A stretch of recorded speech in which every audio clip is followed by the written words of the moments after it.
Hello, everybody. It's the Tuesday show. I'm Ultra David. And I'm jchensor. Let me make sure everything's paused right now. Yeah, there we go. Nice work. Okay, got it. Ha! Caught it beforehand. Yeah. We're going to be talking about the Street Fighter League, Week 1, a.k.a. the draft, and other stuff related there, too. We're going to be talking about SNK in Smash? Question mark? Yeah. Who could have... Question mark because what's SNK? I know, right? I don't know what this is. They haven't made a game in like 20 years. I don't understand. And we'll talk about Celtic Throwdown and Summer Jam and a couple of other tournaments as well. We'll be talking about some interesting topics in 5-5 matchup, I feel. Yeah, exactly. Got some interesting stuff coming up. And then stick around until the end because there's going to be a giveaway for Roadrunner Records apparel. And you have them with you here this time, right? Sure. Okay. Well, I'll try to find a picture of it before we end this thing. We'll see what happens with that. But yeah, let's start off by talking about the Street Fighter League. So, if you recall, last week, or maybe it was 2 weeks ago now, we guessed that Arturo was going to be on Street Fighter League. Right, from all the social media stuff, Arturo being on airplanes and all the Street Fighter League guys talking like, hey, we're hanging out and everything, yeah. Yeah, pictures of them together and so forth. That was thanks to research done by Elon over at the old Best of 5. And guess what? He was right. Yeah. He was right about that. Oh, what a shock. It turns out. No way. I thought that was only a small chance. It turns out that he was absolutely right about that. Mm-hmm. They went into their time chamber, which allows them to jump weeks ahead of time and play weeks later. For sure. Right? Yes. It hasn't all been recorded. Mm-hmm. That was only 1 week that was recorded. Yeah. So hopefully they'll do the next one before Thursday when it airs live. Right. Well, that's what I said. It's a time chamber. They just did it all there, but they actually went ahead in time to play the other matches. You know, I'm not sure it's the best usage of the invention of time travel for Capcom to slow down its SFL showings. I feel like that invention may have better uses. But, that's what they've gone with. Look, that's what they're going with here. Consumerism breeds some of the greatest innovations in the world. Okay. And it just gets used for weird stuff. Definitely weird stuff. How it happens, so... So, yeah, art is in it. Now, the issue with this, as you recall we discussed, is that Street Fighter League's voting process ended up being a little funky, unfortunately. Right. So 4 players were supposed to have made it in by being voted to be the final 4 who would get in. Unfortunately, that voting ended with 1 hour to go from where it was intended to be. It ended just a little bit too early. And the people who were just outside of it were Emezi, aka Xykes, and also Arturo. They were 5th and 6th. It was a bummer for them because they both have significant YouTube and Twitch followings, and so they were both intending to have like the final bump, right, in the last hour. The eBay snipe. The snipe, yes. Yeah. That didn't work for them, unfortunately. Just there was an error with Smash GG. Right. So what Capcom decided to do was just say, look, we're just closing it. So we're sorry. It's just unfortunate, but that's wasn't on them. It was just a bummer of a situation. Then, even more unfortunately, the person who did end up in 4th, which was Guilty. No, she was actually in 1st. Oh, you're right. She was top 4. Yeah, you're absolutely right. Yeah. Anyway, one of the top 4 was disqualified due to other reasons that we discussed previously. Yes. Misconduct's a good way to phrase it. So that opened up 1 slot. Now, as I said, the voting order was that it was Emezi in 5th and Arturo in 6th, and Art is the one who got in. Yes. Now, the craziest part about this whole entire thing is that Emezi actually put out a statement that said he was never contacted about the spot, never contacted that anything was even being considered or anything. Yeah. He just had no information at all whatsoever. And he just found out, like everybody else, that Arturo was in there. Right. So, and there's been no official word that I've heard from Capcom or anybody else involved about this. Yep. There's been no public explanation for what happened there. Emezi put out a statement. You can find it on his Twitter, which is twitter.com/EMEZIE. Emezi. And it's basically, look, I mean, he's somebody who's very positive about Street Fighter and Capcom. And in this statement, I feel that he continues to be positive about it, but he is obviously very disappointed. Yeah. He talks about how he put in, like, an entire week without sleeping almost, and put in all this work to try to get the voting in the first place. He made videos and he made music and all this sort of stuff for it, and has not, and, you know, it seemed to me like what it felt to him was that the thing that hurt the worst was that Capcom hasn't reached out. Right. Was, you know, if they had some explanation, that would help him out. But that there isn't that. It's just that they haven't said anything. They've only just had Art do it. So, you know, he wants to have acknowledgement, essentially, and he wants to have a spot on the next SFL or whatever opportunity arises. Right. Whatever shows up. Whatever right? it is. I mean, it would be kind of nice even if they flew him out to like Capcom Cup for the last chance qualifier or something, right? It would be great. I mean, they should just fly him out to Capcom Cup and just have him on the stage so he can just be like Street Fighter 5, Street Fighter 5, man, the whole entire time. I think that would be kind of funny, actually. I think that would be great. It's just a big bummer that he put in a lot of work and that it hasn't been, and not just that he put in a lot of work, but like successfully, kind of by the rules. Of, right? Like, yeah. You know, you would think mean, like he was also like. I mean, there are other people in that contest that I clearly would have thought would have had more votes than he did. But he did a great job with his campaigning. He has a big following on YouTube. Well, he has 1.3 million, I believe, subscribers on YouTube. Yeah, exactly. It's huge. So he definitely put in the work and has the base, and it just sucks that wasn't rewarded. Yeah. You know, it really was. Something needs to be done for it. I really hope so. And, you know, my intention in bringing this up is not to, like, trash anybody in the situation. If I were Art, I would have gone. Right. To be honest. I mean, it would have been... Art also put in a ton of work. Yeah. And if you're him and you get the call to come, you're not going to say no. I don't have anything against him for doing that. And I don't know what Capcom's reasons are, so can't analyze it. I just don't know what the reason was. Was it you or someone else who just joked that they probably just had a bunch of Dawson promotional artwork already, and then they were like, That's funny. Yeah, I have seen people speculate that it was because Guilty is primarily a Dawson player, right, and so is Arturo, and so they were like, Dawson player. I don't know if that's right. No, I don't know about it's that not one. a good enough reason. Yeah. I hope not. I don't know. But again, I don't want to come off as being too negative about it. I think it's an unfortunate choice, and I just want to know why. Right. That's my primary reaction. Everybody, is just like, what happened? Even Emezi, right? Even him himself was just like, I just want acknowledgement. I just want Capcom to be like, hey, by the way, sorry. But they haven't said anything to him. No. They haven't said anything to him. Didn't he say, like, Carolyn tried to contact him or something like that? Or He did say he got a DM from her apologizing for the voting period ending an hour early. Oh, that's right. Previously. Yeah. So, I mean, like I said, I think that they did handle the voting issue fine. Because it's just a bad spot, you know. It was a bummer.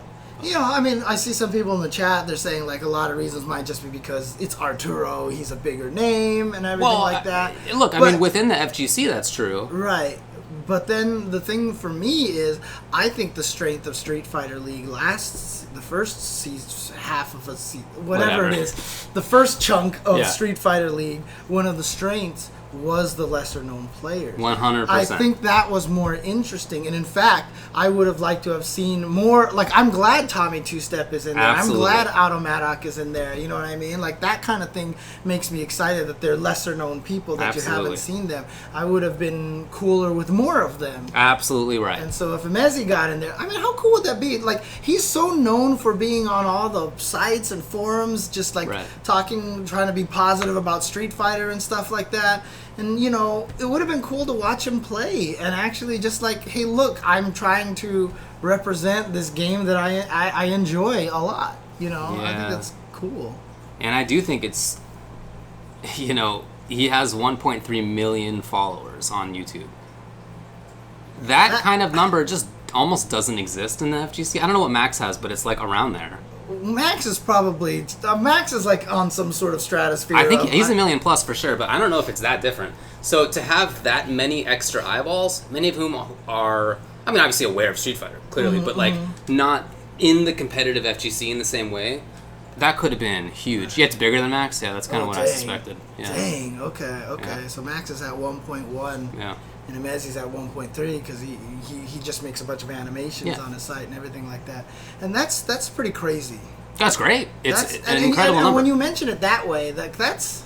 It's an incredible number. It's that much more bizarre that they didn't pull him on there, because that would have been a lot more new views into the community that we have. It would have. Yeah. Yeah, $1 million is a lot. You think about how big $1 million is? Wow. $1 million is huge. It's a lot. It's a lot. It is. Well, it's about 32 times what we currently have by context. Don't say that. Thanks for the sub. Now 31.999 times more. No, I'm just kidding. No, I mean he's not known for like playing and stuff like that. He's just, his site obviously has a bunch of, just content that people YouTube like. channel's huge. Yeah. So there you go.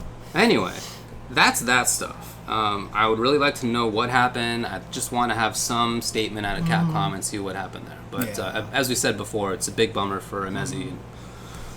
Anyway, wanted to mention his statement. Felt like that was an important thing to talk about. Yeah.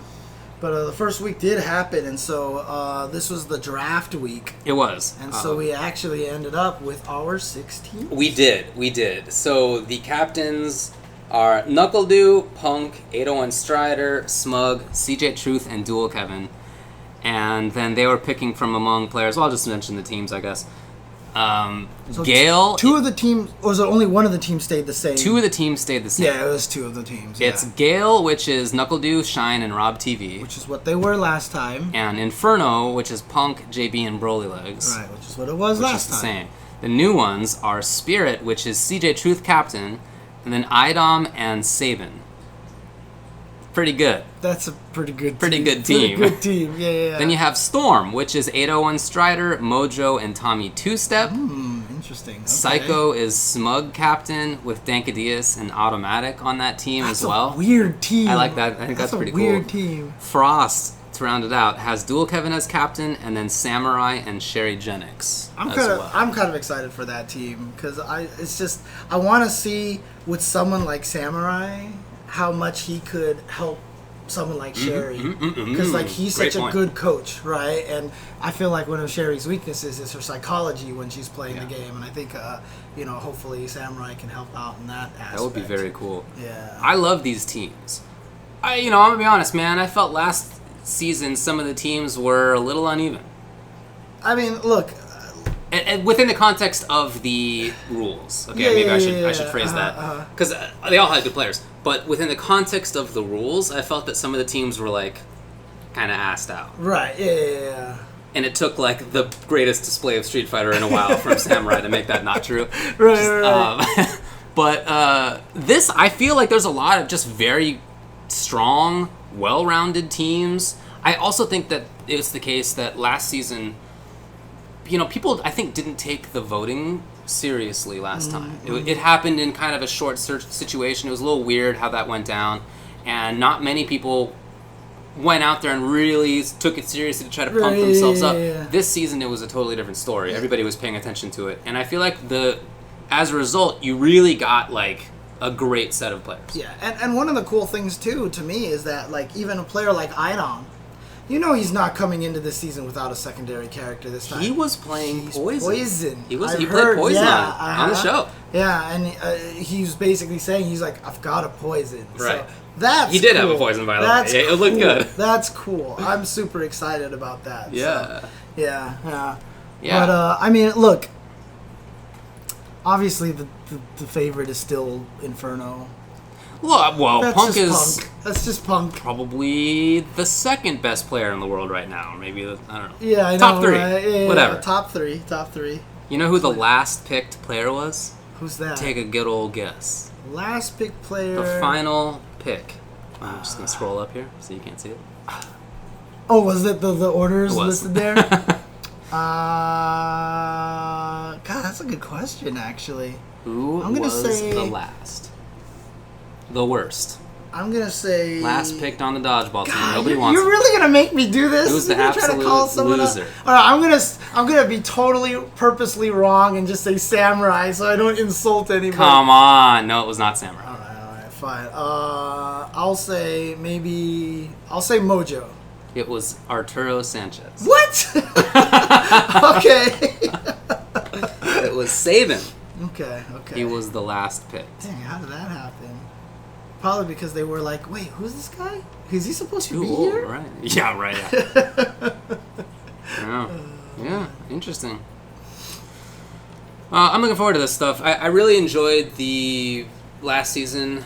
You know, when it was first announced, I think we were all pretty critical of the band's idea. And while I definitely am still critical of it, I thought that it worked out a lot better than I had expected. Just because of Samurai, right? Well, that was a big part of it. He created that interesting kind of story. Did they explain the bans? Because they hinted that they were going to change the bans this time. An update on this rule for Season 2. Teams need to ban a different character each time they meet in the tournament. Okay. So each time, so it's a round-robin thing where you play against each other team 2 times. Mm-hmm. The first time you can ban character A, second time you have to ban somebody else. Right. Character B or C through Z. Makes sense. Whatever.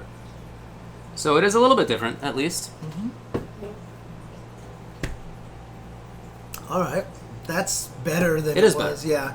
Still would have preferred to see a little bit more, like, tweaks to it. I really like the idea. I don't remember if it was your idea, but somebody's. Of that you have a set number of bans and it's not as many as matches you have. Mm-hmm. So that was one of the ideas that I came up where you had to pick it, like you had 5 bans for 10 weeks. Right. And so it's like this week I'm not gonna bother banning it. And if you I'm not gonna ban anything and you win your first 5 weeks, then the last few weeks you can just be like wee and just ban everything, and stuff. So but no, that's not what they did. And yet what they did I think is gonna be interesting. It's gonna be cool. The winning team will get a prize of $90,000. That's a good amount of money for 3 players. And not only that, but the winning team is also then going to be playing in that. They're also going to be playing in the final international Street Fighter League event at Capcom Cup, where the winning Japanese team plays against the winning American team to find out who is truly king of Street Fighter League. Oh wait, we're not filming right now, right? Oh, no, we're not. Sorry, okay, we're not doing the recaps here and stuff like that. Yeah, it's $30K each among the first place, so a tremendous amount of money. A tremendous amount of money, dude. Oh my god. Yeah, there you go. Having just come from the international. I was thinking the same thing. Yeah, but still, that really is great. It's a good amount. It really is. It's a good amount of money. Yeah. So I'm looking forward to watching it. The actual matches start on Thursday, so check it out. Dang. All right, so that's going to be this Thursday, correct? Yes, this Thursday. Yes, okay. So in a couple of days, that's going to be starting. That's right. That is a lot of Popeyes. What? No, someone says 30,000. That's a lot of Popeyes. Oh, if you can get them. Yeah, I know, right? Did you hear about the people who tried to hold up a Popeyes? Yeah, but they were sold out. Like, how is that even going to help? They didn't want, money. They didn't want anything else. They just wanted chicken sandwiches. I also heard and it didn't work out, by the way. The story of Popeye's chicken being sold out, and a lady brought a chicken. I saw the picture of the chicken. Yeah, like a lady brought the chicken. They can't use that chicken. I know, right? That's not how it works. No, it's not how it works. It's not how any of this just works. toss the chicken in the back. Yeah, we only got people chopping up. We got a butcher back there in Popeyes. It's not like El Pollo Loco, right? It's not like they're just right there. So come on. Man. You think there's a butcher in the back of every Popeyes? I mean, come on. The reason why they're out of the chicken patties is because they make the chicken patties somewhere else. Correct, yeah. Somewhere else.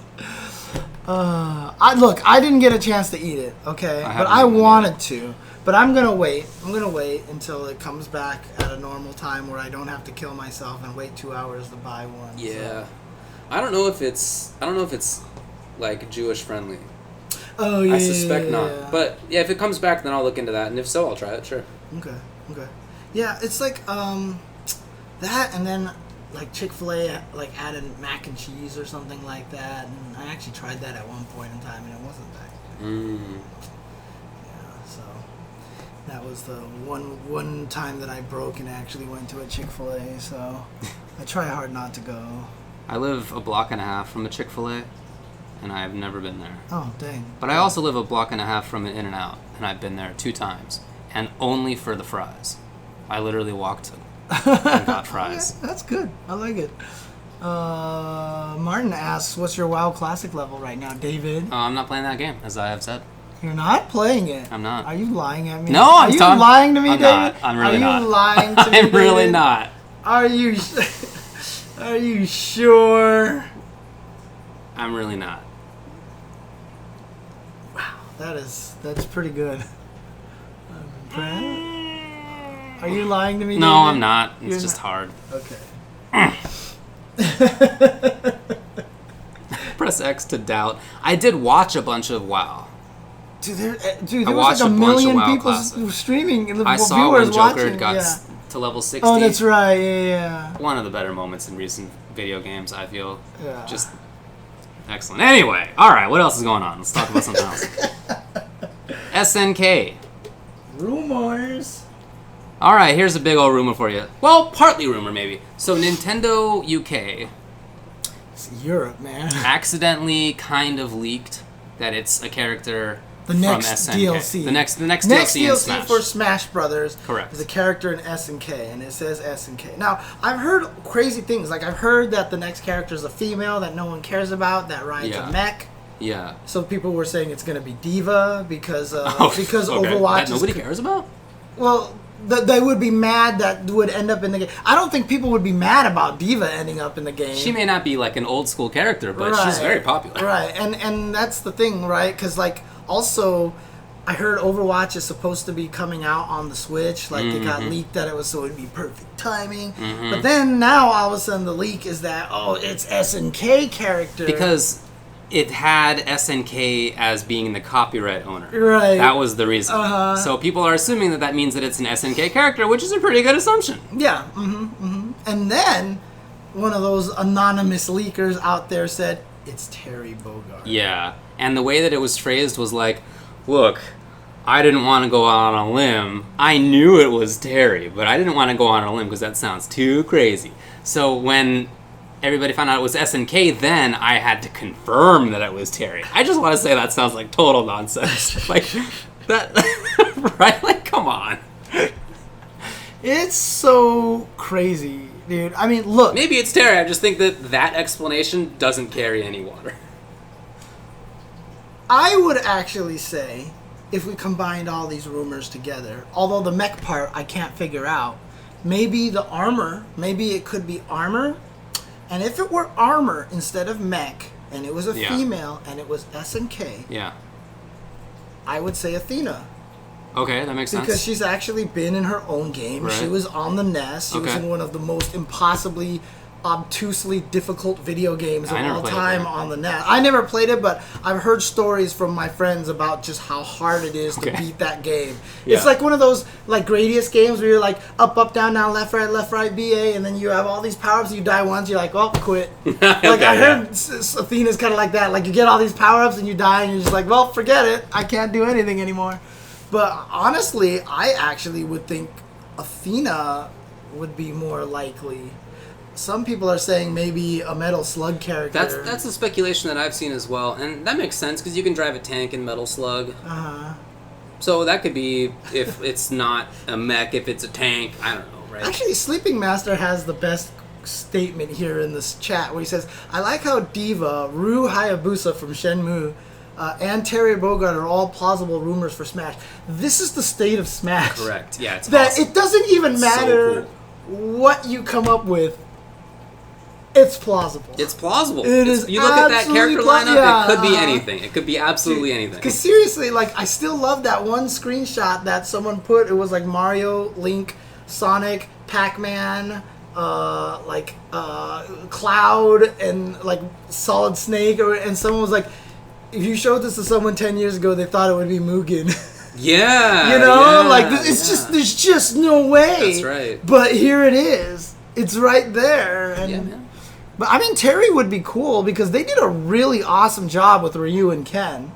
They definitely did a great job. So if they put in Terry, I think that would be kind of sick. And I mean, he's pretty iconic, despite what Smash players want to say about it or anything like that. So I asked you before the show started if that is actually true. I keep hearing people say that Smash players are like, "Who's Terry?" or "What's SNK?" Yeah, I saw some. I think like Scrub Quotes has a bunch of them and stuff like that. People are just like someone was like, "What? Like they haven't made a game in forever, and if it's always just a sequel, like who cares about KOF 7, 8, 9, 10, 11, 12, and 13?"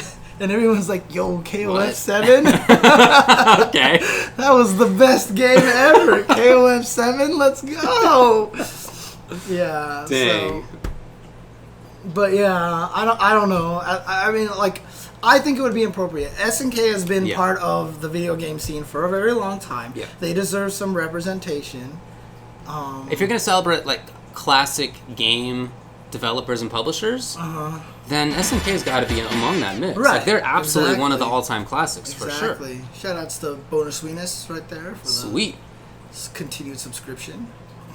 And I think it would be great because then you can start adding a bunch of other cool assist trophies and stuff like that. Yeah, that's right. Yeah, that'd be so cool. Dude, if they put the Vanguard energy block there and then you walk through it and you touched it and became invincible and you just run into people. It would be kind of like the Star, but instead of going dun dun dun dun, it would be.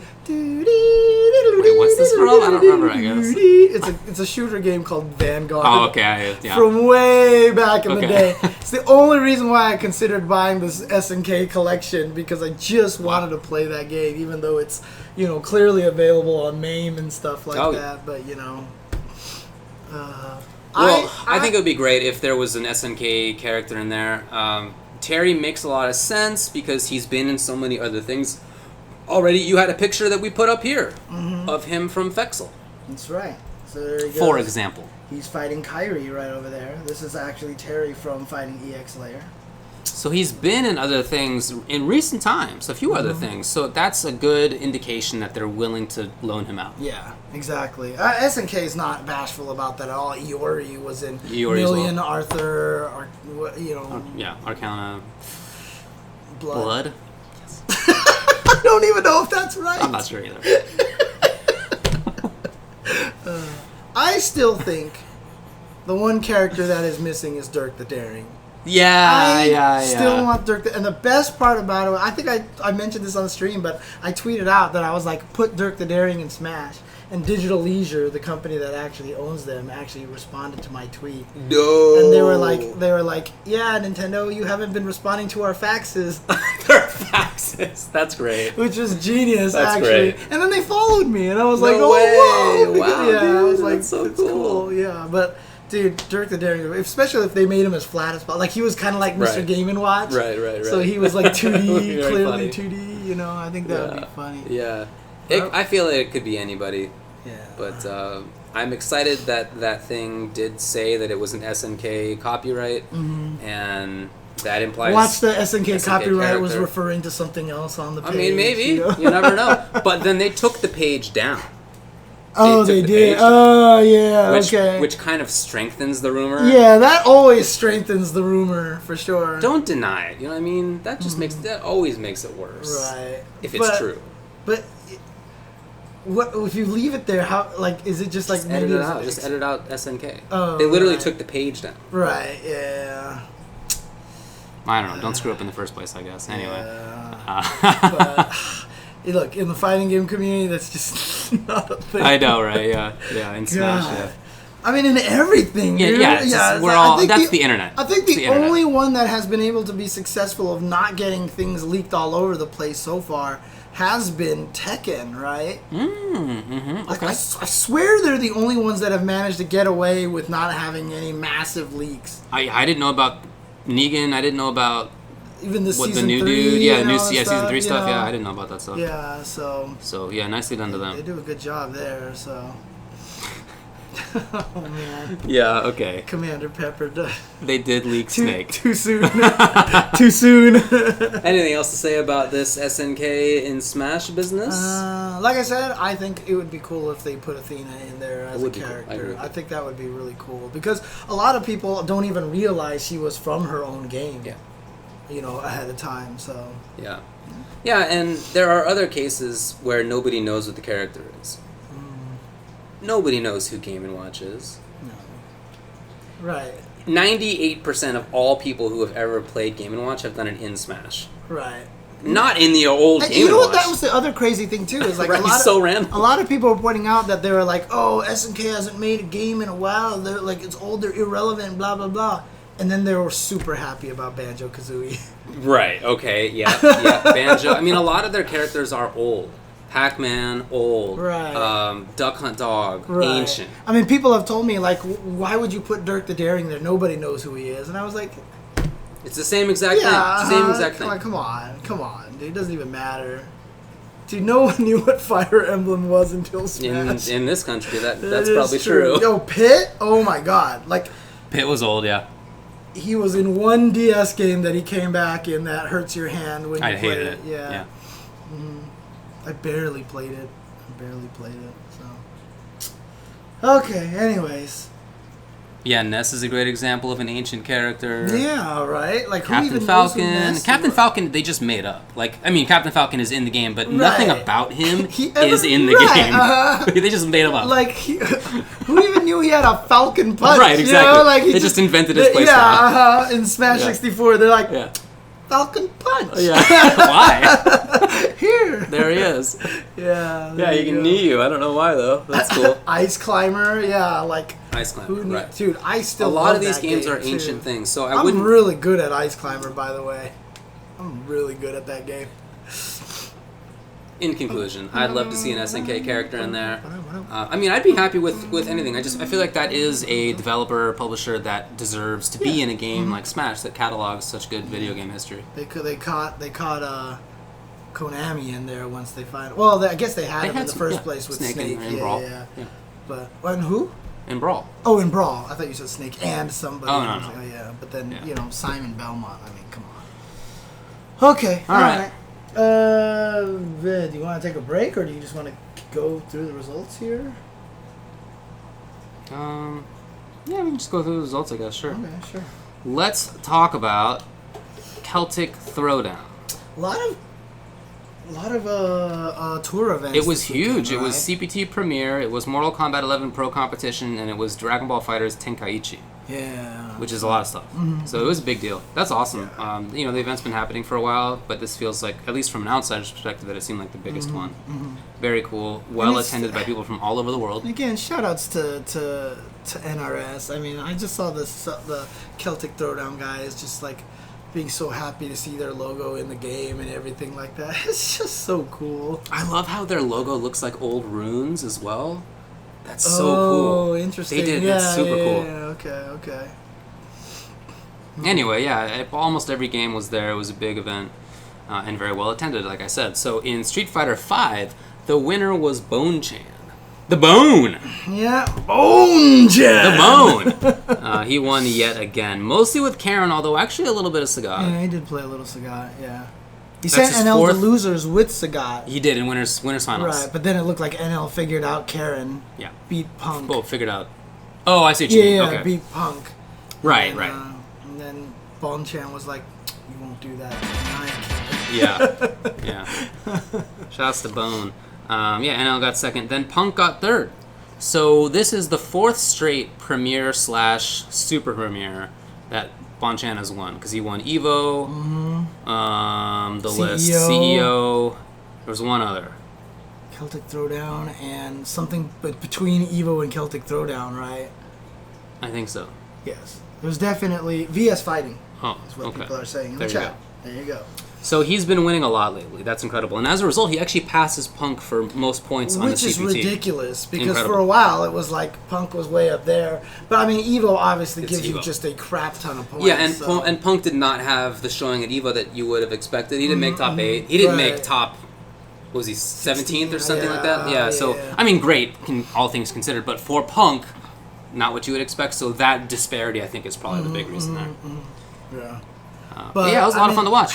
It's such an interesting situation right now for Street Fighter V because there's this interesting narrative, and we keep bringing it up all the time. Is Karen the best character in the game, right? And the thing about it is, she's won 4 in a row. She's been in every Premier Grand Finals to this date, right? Et cetera, et cetera. But it's always the same 2 guys. It's 2 people. It's 2. One of them was the first dominating guy, and the other one was the second dominating guy. And it's not like these 2 sucked when Karen wasn't buffed. Right. Right? Like, Bonchan won like 3 premieres in a row with Nash in season 2. When everybody thought he sucked. Yeah, and Punk was winning with Karen 2 years ago, you know, so it's like, is it really Karen, or is it just these guys who happen to use Karen? I just think it's more funny that it happens to be Bonchan and Punk, because Punk idolizes Bonchan so much and loves his game, and now we can kind of see why, right? I mean, Bonchan is the most amazing, so... You know, Mago got 9th with Karen. Phenom has been doing well with Karen. Then actually Xykes played Laura, Cammy, and Karen. I imagine it was primarily Laura, but then the next one is Phenom, who got 33rd with Karen. So it's not like Karen is showing up everywhere. It's really just a couple of players. Interesting. High Fight says top 8 was interesting that everyone seemed unstoppable, and then they got destroyed by the next opponent. Yeah. It was a lot of fun to watch. Also, shout outs to Jammers for doing top 8 commentary. I think that was his first time at a premiere. Oh, really? I would think so. Oh, that's surprising. Actually, I remember talking with him at Final Round, and he said, I believe he said that. Okay, that's cool. Yeah, I think Jammers, that's great. then. Yeah, I'm happy for him then. Definitely. Yeah. So, okay, there you go. But again, it's just at this point in time right now, it's like Bonchan is king of the world right now. So, yeah. Shout outs to Sako, who got 5th in part with Lucia, although Minot as well. Yeah. Takeuchi got 5th with Rashid. Infectious gets top 8 again. Mm-hmm. He's been just getting top 8 every single time. He's gotten top 8 at every event that he's been to ever since it got signed by SI Games. Yeah. And then Mr. Crimson managed to get top 8 with Dawson. I don't know how, but he did it. Yeah. Congratulations. But the cool thing about it is seeing, Sako with Lucia, and we know a bunch of people are playing Poison. Justin's already said he's only going to main Poison from this point forward and stuff like that, right? There's going to be a Honda creeping in there sooner or later. I'm actually kind of happy about that because I felt like the first year, like G and Sagat came out, they just nobody messed with. Like, no, you're right. G was clearly good, and nobody used him until the next season. Mm-hmm. And I feel like this season we're going to see those 3 characters probably make some noise earlier before the season. Top 8. Yeah, exactly. Before the season's done. So I think you're right, dude. Excited about that. So I think you're right. Dogura is slowly falling in love with Poison, huh? According to Fighting Feng Huang. Cool. That's kind of exciting. That is cool. Cool. A lot of people. Look, it's funny. They're good. When the game came out and when the DLC came out, everybody was like, Lucia greater than Honda, greater than Poison. But as time's been going on, Poison's kind of like, because people are starting to really like her. For me, that's definitely how it was, because I initially thought, wow, sick, a zoner. I'm going to try to do whip and crouching fierce. And while that's important, it's not primarily what she does. It's the same thing as Falk again, where she's more of a mid-screen zoner. You know, there's never going to be anyone who's a full-screen zoner. Although I will say I like what they've done with Honda. Oh, love in that he is a Fortress character without being a Fortress character. Yeah. You know what I mean? Because you can. So the way I've been thinking about it is that he's a Fortress character where you can actually knock the walls down. So if you knock the walls down, now you're in the fortress and you can bust him up close. But before that, he's got these great walls to keep you out. Right? Exactly. It's a very nicely designed. So he character. can be the fortress, but he has the same weakness as everybody else. Once you knock him down, just maul him. Love it. So I'm actually more happy with that. I did a whole stream, and now it's up on YouTube as well, about how I love Honda today. Oh, nice. And I looked back, it was a Blanca versus Honda matchup. Yeah, I watched that matchup, dude. I watched that match because I saw you link it. So today, I analyzed that, but in the context of looking at a match in ST where it's Blanca versus Honda before that, because I feel they're the same. You play it so similarly from both. Really? I mean, you use some different tools, but the idea of you're patient, don't go in, hang out, do jump back short as Blanca, right? Or just crouching Honda. It's different tools, but the exact same mindset in SFI, which is super cool. I really love it. Okay. Anyway, I'm having a blast. Mortal Kombat 11 was won by UYU Rewind. he beat Sonic Fox. He did beat Sonic Fox in the Grand Finals. Rewind hadn't been doing great in Mortal Kombat. He won Injustice 2 Evo. He got second place at the Injustice 2 Pro Series Finals. But MK hasn't been his game. So there were even things going around like, oh, he's not a Mortal Kombat player. He's like an Injustice player. Yeah. Right. Of course. It's just nonsense. He's washed up. Right, he's washed up. Sonic Fox got second place. Clearly Sonic Fox is washed up now. Man. Useless More player. like Sonic farts. Ooh! Trying out here, alright. So Rewind won with Liu Kang. He only played Liu the whole time. Oh, nice. Which he also said this is the only time he's won a tournament where he only played one character the whole time. Because he typically switches around a lot. Right, yeah. So shout-outs to him. I think his Liu is super fun to watch. It's very optimal. Some of the combos he did, I haven't seen anybody else do. I actually watched some of this because I was going in there to go like, let's go Foxy Grandpa! And he went 0-2 in top 8. Yeah.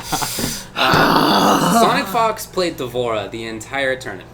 And I came into this thinking like, oh, D'Vorah got buffed. She's better.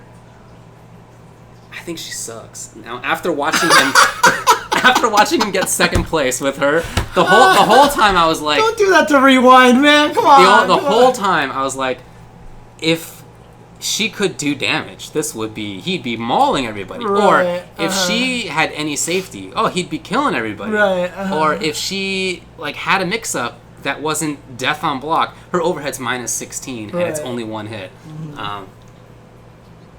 But there's all these obvious downsides that I felt even as he was winning with the character, I was like, wow, you shouldn't be able to do this. He's just a very good video game player. But yeah, shout-outs to Rewind for making it number 1. I mean, it's not like Sonic Fox came in with just an assy secondary. He's maining D'Vorah right now. So is he actually maining He actually D'Vorah? is playing her legit. He's been putting a ton of time into her on stream. He's really playing her for real. I mean, this guy, he beat Rewind in the Injustice Pro Series Finals with Joker. Right. In Injustice. So, whatever. He's a special case. Yeah. Also, shout-outs to Video Games Yo for getting 4th place. He's a player from the UK who just started coming out to tournaments earlier this year with Mortal Kombat 11. And he primarily plays Shao Kahn, but he played Jax as well and got up to 4th place, including beating Foxy Grandpa. Pretty good. Nice. Okay.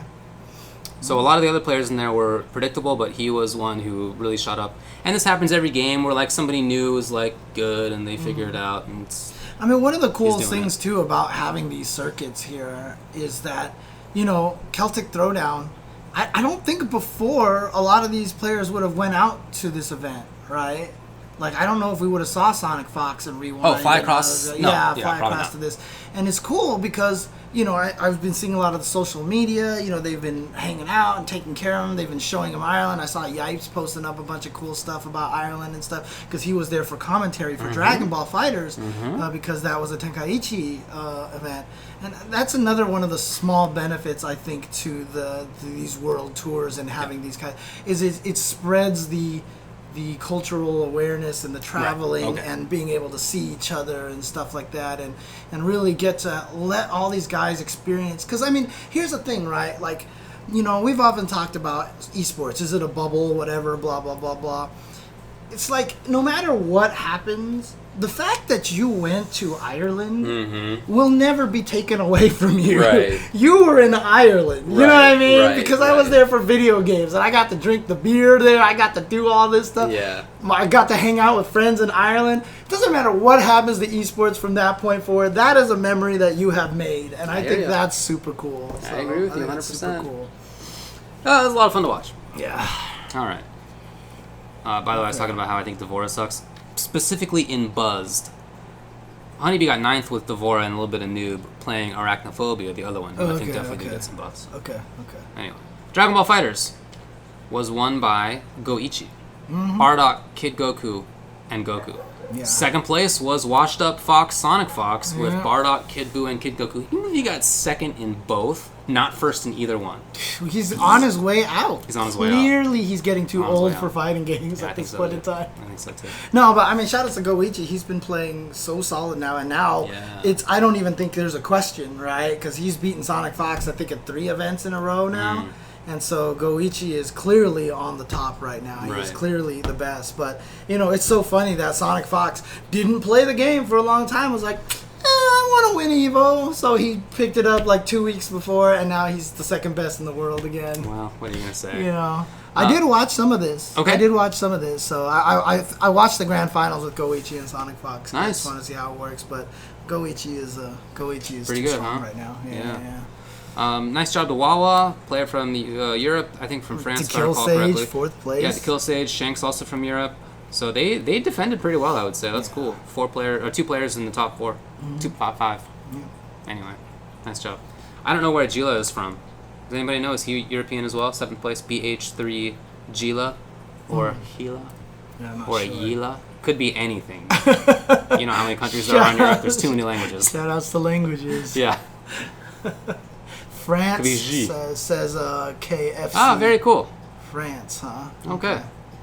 Well, congrats to all those players. So how would you pronounce it in French? Probably Gila. Gila? Okay. I would think. Yeah. Okay.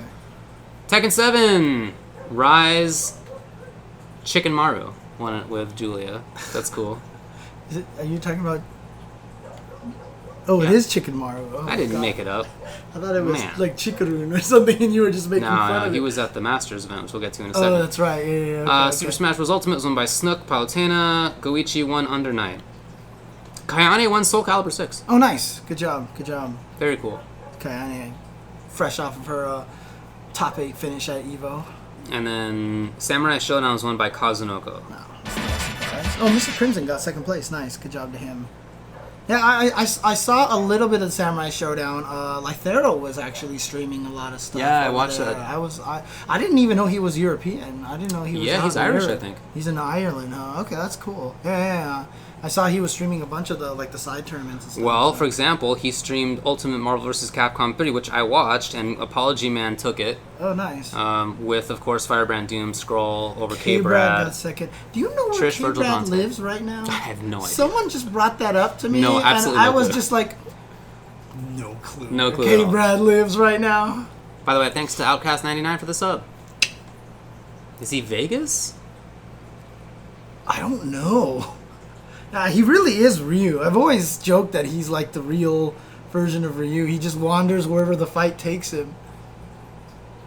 Is that true? I don't know. Is he down here in SoCal now? Absolutely no idea. Okay. Anyways, all right. All right. Let's move on to another big event that happened, which is Summer Jam.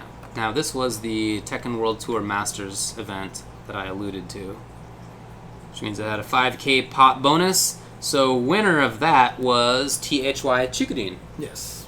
with Geese. Yes. And he won it over double, UYU double, with Law. Saint got 3rd, then Anakin, JDCR, Jimmy J. Tran, Kudance, and Fighting GM as well. Yeah, I mean, for that top 8 there, I mean, obviously a relatively, easy event with no Pakistani players there. Or anything like that. Boy! But I mean, congratulations to Chikaroon for taking one of the lesser difficult events out there. Strength of schedule will not get him into the finals. He's not making top 4 with that strength of schedule, man. That's for sure. No, good job to Chikaroon. No playoffs for him. Yeah. Oh, that's cool. Oh man. And no Peruvians either. That's true. Yeah. Yeah. But it was a lot of fun. That's cool. And shout outs to Saint for getting 3rd. I feel like that hasn't happened in a while. Yeah, I mean, look, it's just gotten to that point right now where the parity in Tekken is so good now. It's just everybody. I mean, especially I'm so happy for Anakin getting 4th place over there. Right? He's always in the mix right now. He is, That's really, really exciting because before it was just Korea and Japan. It was like Korea, Japan, Korea, Japan, Korea, and like that one U.S. player jumping in 7th place. But with like Jimmy and Anakin and a bunch of other guys too who have been doing really, really well. So I'm really happy for the whole entire Tekken scene. I think it's really cool how global this game is right now. Yep. You are right about that. Thanks to Adam Takes Sedge a while, Martin. for the sub. It takes Much a while. obliged. 2 months. Oh yeah, thanks to Adam Sedge, which is probably Jess Moda. I don't know. That's what I suspect. Yeah. Street Fighter V was won by Rao with Karen and Nikali over Body Everybody, who played Balrog, Abigail, and G. Mortal Kombat 11 was won by Coach Steve. Yeah, I'm actually really happy Jackie for that. and Jax. Obviously, there wasn't a ton of the like Sonic Fox and all those guys, but I mean, he's above Burrito Voorhees and Silver Eye, right? Yeah. So Burrito Voorhees got second and had a really nice tear through losers. Silver Eye got third. By the way, he plays the fun Gearus. Burrito Voorhees plays Command Grab Gearus. Oh, he plays the... Yeah, okay. Gotcha. Nice. Rai plays Lou. Then King Raj. Then fifth were Mike Metroid and Dr. 3K91. And then seventh places were Jay Glees and UA Tom Brady. Oh, really? Yep. Ah, Yep. Tom Brady. Yep. There you go. That's right. Old men represent. He's in the 40s club. That's true. Old men represent. Let's go Tom Brady. Yeah, I think that's pretty cool. Yeah. I like how you pronounce it, Liu Kang. Liu. Yeah, Lou. Every time I hear Liu Kang, I just picture Liu. Oh, okay. You know, your soul is mine, and then Good old Kang. Yeah. That's how it's pronounced. I'm pretty sure. Yeah. I mean, look, it's the Shirai Ryu. Shirai Ryu. Yeah, and the Takeda clan, Takeda, and the. Mm-hmm. Don't forget about good old Takeda. And what was the Shirai Ryu? There was another one, I think. I don't know. That's the way it always works. Anyways. Sam Show was won by Light Ice. Caliber was won by Blue God. Oh, nice. Oh, damn. Dragon He's Ball traveling Random a lot Fiend. now. Okay. Yeah, that's pretty cool. All right. Actually, didn't they just announce a Soul Calibur thing? Or no? No, okay. I was thinking of something else, actually. No, I mean, okay. they did a while ago. Yeah. Then Never Give Up happened, which was a CPT ranking event in Chile. I believe it was in Santiago, Chile, yes. Nice. And this was for Street Fighter V, of course, although other stuff happened. In SF5, winner was Keoma from Brazil. And you know who we beat in second place? I do. It was JB, UIU JB. Yeah, so good job to Keoma right Definitely. there. But using Karen. Using Karen? Well, he's been using Karen for a while. This is not new. Yeah, I know, but it's Karen. Okay, all right, fair. All fair. right, so yeah. in other words, in an event with no Bonchan and Punk in a premiere, Karen was still in the grand finals and still won the tournament. So there you go. Yeah, he's been playing her like Karen, I think since season 1. the best character because Keoma, clearly with no Karen experience, just picked her up and just destroyed everybody. No, she's a good character. She's good. Oh, there's no doubt she's good. She's clearly top 3 at this point in time. You know, a lot of people are complaining about her and Rashid right now are the 2 biggest complaints ones. It's funny that people they're complaining about them so much that they haven't been talking about Akuma that much. Rashid's the best for sure. I feel. Yeah. Then Kara's not getting fatter. Kara's not getting fatter. How dare you? She's so svelte. tiny. Look at this little lady. She's still so tiny, dude. Come on. Look at this little one. That. She weighs like 4 pounds. Yeah, I know. She's actually really light. She actually may weigh 7 or 8 pounds, right? Something like that. Something like that. She's quite light. Nathan is the chubby. He's a chunky dude. Nathan is the chubby. He's a big guy. I pick her up with one hand. You know. Yeah. I just. Yeah. That is true, Stephen Strange. That's right.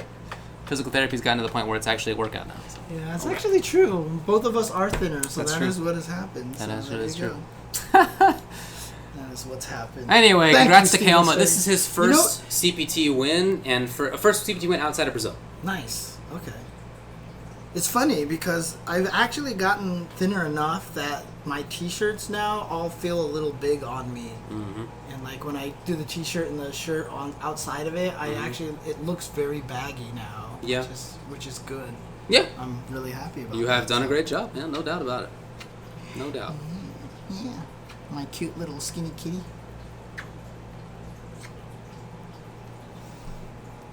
You have seen the buttholes of both of my cats.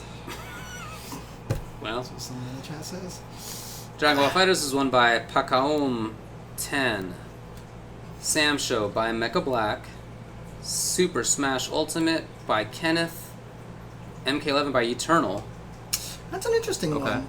High Fight says that he still thinks top 5 is Akuma, Rashid, Ibuki, Karen, and Dictator. I mean, I've been saying I feel Dictator is top 5 or just outside of it since the patch notes. Okay. I felt like he was one of the big wins. But, you'll talk to Problem X, and he's not even top 10, so, Did he really know? No, I think he does say that he's, like, at the end of top 10. Okay. It's always still funny to me, because I feel like, is it really that much of a difference between last season and this season for Cammy?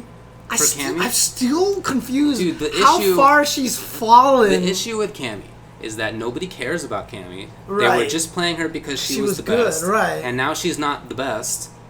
Right. So don't play her. That's literally the entire story. But I still think she's super good. She's still good. I still think she could be top 5. She's still good. I mean, I don't know, but she's still good for sure. And if you would like to win with her, you could. Right. Definitely you could win a tournament. Gamerby won like a small tournament with her just recently. He won the Hong Kong premiere, the one that was un-CPT'd. Yeah. Definitely she's still good. But nobody cares about her, so nobody's going to stick with her. Exactly. That's the problem. What it is. Yeah, I've always been. It always kind of sucked that she became that bandwagon character last season. Last season? How about since Super Street Fighter 4? Since maybe. I feel like for a decade she's been a bandwagon character. That's probably true, actually. For like 8 years. Makes me sad. Yeah. I mean... Actually, maybe since CVS2. Man, it might have been nigh 20 years. No, because there was also games like MVC2, stuff to kind of break that up in there. Didn't that come out before CVS2? I don't remember the chronology nowadays. That's true, huh? They're around the same time. Yeah. Anyway. And then as the last one to discuss, just briefly, there was actually another Tenkaichi Dragon Ball FighterZ event that happened at the Melbourne Esports Open. Yes. And that was won by Fenrich. Nice. So nicely he avoided done. Everybody else. He's like, have fun at Celtic Throwdown. Yeah, man. I mean, definitely. That makes sense to me. Yeah. He got the exact same number of points. He got 200 points for doing that. So yeah, totally. Mm-hmm. Totally.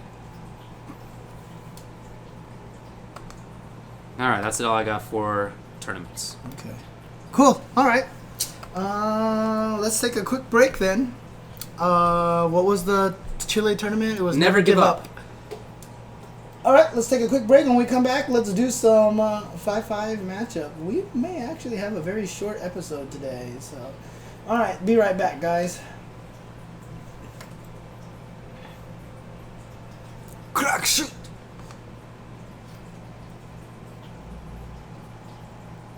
Never gonna give you up. Never gonna down and desert you. Never gonna give, never gonna give.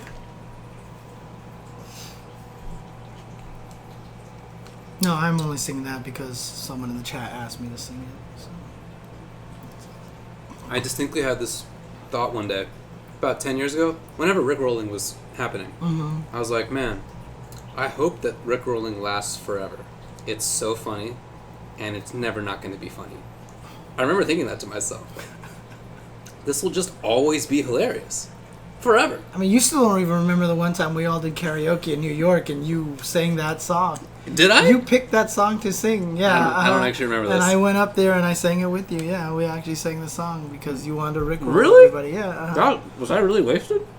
You might have been. I just don't remember. That was when the what was it? The professional showed up. The harmonica player. I remember this. Yeah. Yeah. Mm-hmm, mm-hmm. Thanks to Zoidberg. Woo! Thank you for the bits. I mean, I have a very bad memory for situations like that. And it happens all the time that you can't leave. Any of my friends and family, they'll be like, hey, remember that time that X or Y? And I'll just be like, either no or, yeah, play along. Right. Sure, of course I remember it. It happens all the time. So yeah, situations like that, meaning events in my life that have transpired. Right. It's not great. I remember it's that not one a great time memory. we were talking, I think it was, I think it was at CEO we were talking about, no, it was at Combo Breaker, we were talking about the fact that we went bungee jumping that one time and you like could not remember that at all. And that was one of those weird situations because You almost got me. You actually almost got me. It definitely almost worked. You looked at me too funny and I started laughing. Oh, man. Oh, God. Yeah. But yeah, it's a pretty bad memory. I mean, you asked me to remember, like, facts, info, whatever. Yeah, you've got that all I down. Definitely have that. Dude, you're like one of those walking history books. I just read a lot and watch a lot of history, yeah. But in terms of events that have happened to me, very bad memory, unfortunately. Mm-hmm. It's gotten better over the years, though. Not as bad as it once was.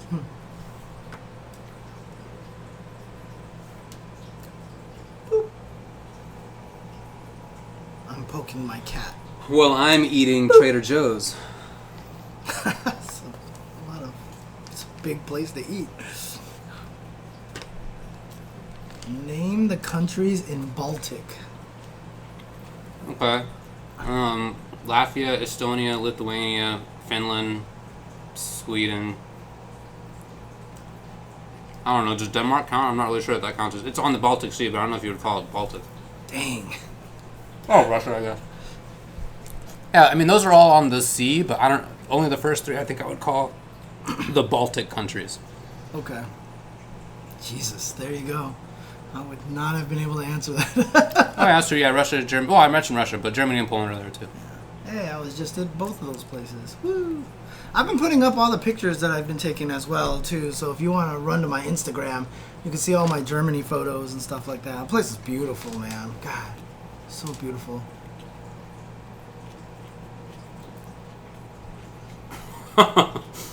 No, I really am bad on memory. It's not just a joke.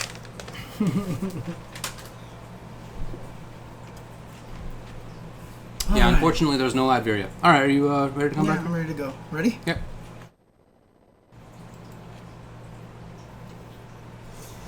Yo, how's it going? Let's talk about 5-5 matchup stuff. How's everybody going? My bad. I apologize to you profusely.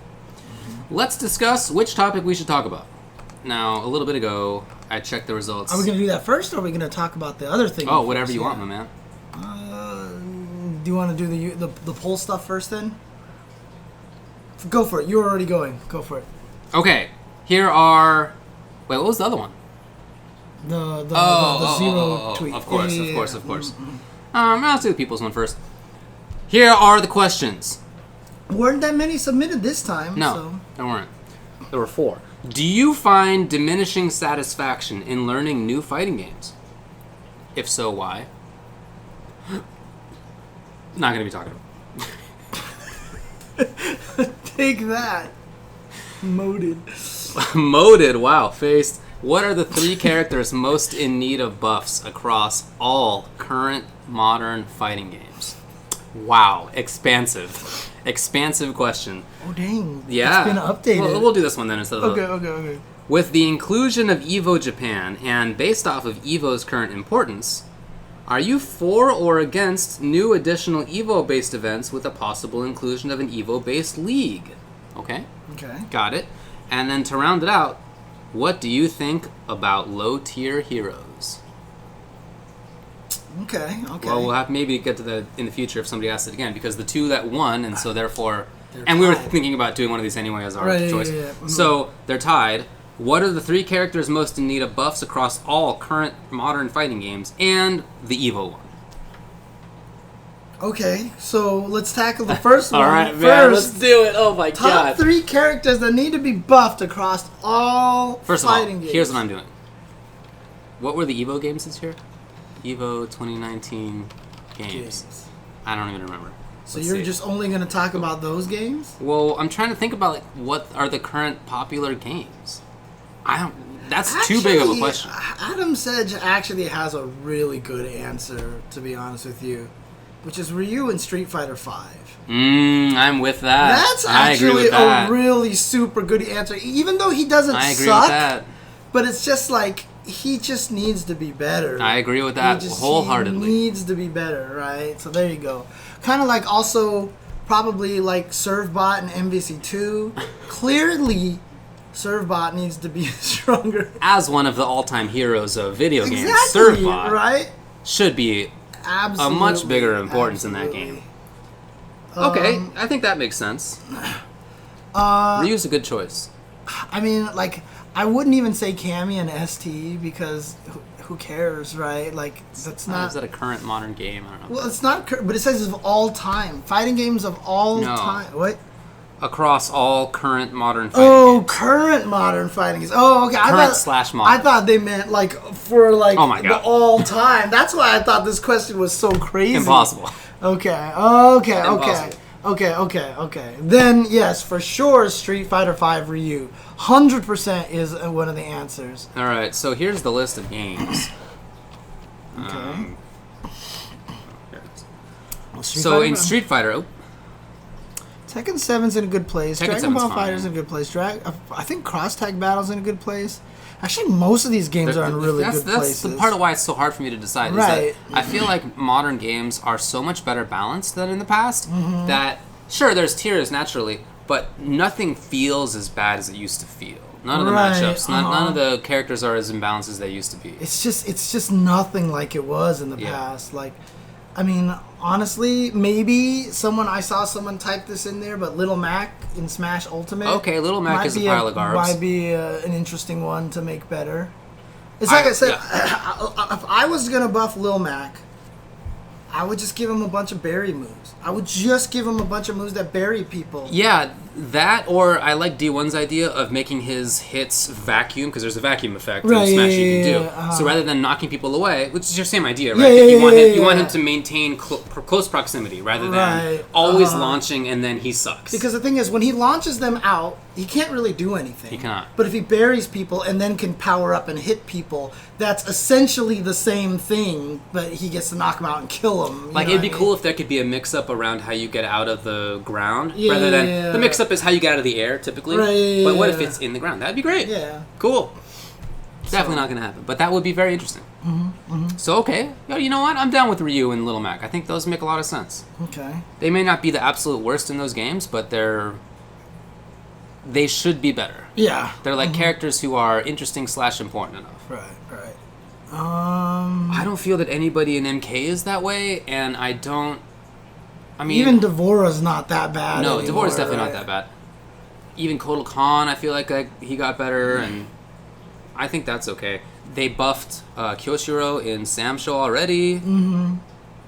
I mean, the only one maybe someone like Wu Reixiang, just because she's such an interesting kind of character, but she's just one of those characters that's so dangerous to buff that if you buff her too much, then you may kind of mess up a lot. She plays so differently, you know. Yeah, and she plays in a way that could cause a lot of people to want to stop playing the game. Okay, she's too okay, good, yeah. You know, it's the El Fuerte problem, basically, that I know I prescribe to, and I know you're not as much of the prescribed to that mentality, but that's the thing, is these games are so well balanced right now. Yeah. Well, like what? Okay, maybe I would say Potemkin in Exerd Revelator. Okay. I might say Potemkin there because poor Potemkin right now, he's suffered so long. I mean, look, I don't even want to make him good. I just want to make him mid. You know what I mean? Like, that's all I want to do. Yes, that means that FAB will kill everybody, but that's fine. That's fine. He's just literally one of those the geniuses. best. Yeah. He's literally the best. He deserves to win for being that good. Imagine if he wasn't just a pure character loyalist. Like, don't you think he'd just be winning all sorts of events all the time? It'd be ridiculous. He's just a genius, obviously. Yeah. So maybe that would be one that I would say. What other like modern fighting games are there at this point that like didn't make it to Evo? I mean, would you count Melee as a modern fighting game? There's plenty of characters in there that should be, you know. Some people are saying Gigas. Not for the purposes Tekken. of this. Yeah, Gigas maybe. But I mean, even people were like, you know, the Bears aren't very good, and then Rainchu won. Maybe Black Panther and Marvel Infinite. He didn't seem very good. Actually, that would be a good one too, because I feel really bad for that character. I feel really bad for Black Panther. Because he's such a cool character. I agree. And a cool design character in the game. His gameplay's cool. Yeah, so everything about him is cool, so he actually would be kind of neat to buff up as well. Yeah. I've seen Mega Man X do work in he's clearly not one of the better characters in the game, but he's, I feel like, not like Black Panther. Okay. Well, I mean, I guess I like Ryu. That's a good answer. Little Mac. I'm down with. And then, you know, Potemkin would be cool with me. Yeah.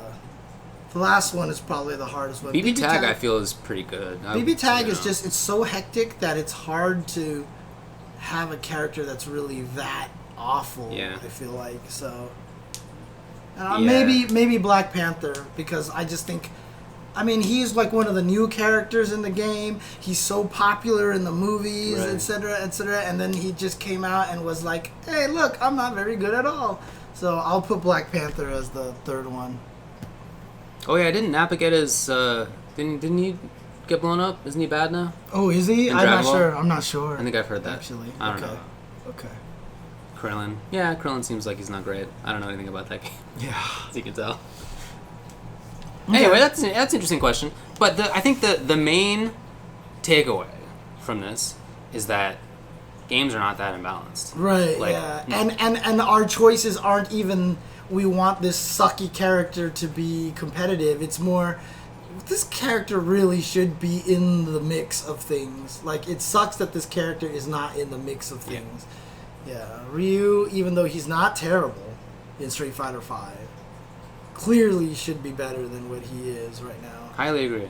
Because it sucks that he's still the character that everyone says that, oh, you should pick him first to learn Street Fighter. No. And then you play and you're like, I can't win at all. I'm not good at this game. No, it's because your character's not very good. You know, and it's one of those unfortunate situations, you know what I mean? Because if it was like, nowadays, it's maybe like everyone should start with Karen, right? One of the reasons why beginners should start with stronger characters a lot of times is because that way you know for sure that it's you. And not the character, you know what I mean? Because if you're like, I'm going to learn Third Strike and play Q or 12, then it's like you're going to lose all day, and you're going to be like, I suck at fighting games. She's like, you might not actually suck at also, fighting if you pick 12, your skills are just not transferable to anybody else. You haven't learned anything about Third Strike. Exactly. You learned how to air dash. So, yeah. Fireball V-trigger canceled to Ryu. That would be great. We literally said that on one of our shows. I remember us doing where it was like, how would we buff or nerf the characters? How would we balance S5? And we were literally like, give Red Fireball Activate, or whatever, Fireball Activate from Akuma, take it away from him, give it to Ryu. Yeah, that's what Hi-Fi suggested. I've always just said, give him his hop kick from the Alpha games. I mean, it'd be super good, but why not? He kind of needs it. I'm still sad that they haven't gone extremely out of the box and creative with their V triggers. Because I've always said what I just want to do with Ryu is just make it so that if you activate his V trigger 1, his fireballs are buffed like they are, but it doesn't drain his meter. Yeah, totally. And he just shoots them, but an uppercut drains the entire meter. Right? Okay. Because then he can play this crazy fireball game, and if you jump over when he gets an uppercut, he gets his extra buffed uppercut damage, but then it goes away. Right.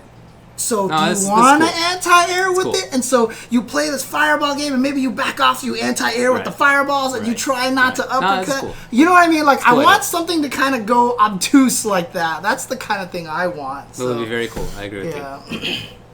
But anyways. Anyway, I think they're never going to buff him. Which is weird. It's super strange. It's weird because, like, before there was always all those rumors like they'll buff whoever Daigo plays, and then Street Fighter V just like destroyed that theory. Not for that one. Yeah. Yeah, Ryu. Yeah, he's not bad. He's not right. He's not a terrible character. He's just Kuma just makes him no point. Why bother? Yeah, exactly. Okay. You want to move on to the next one? Yeah, sure. With the inclusion of Evo Japan, and based off of Evo's current importance, are you for or against new additional Evo-based events with a possible inclusion of an Evo-based league? So you mentioned this before the show started that, you know, they did do a little bit before where they had an Evo East and an Evo West, but that was kind of during a time where I felt like it was kind of needed, you know, because there wasn't that many tournaments.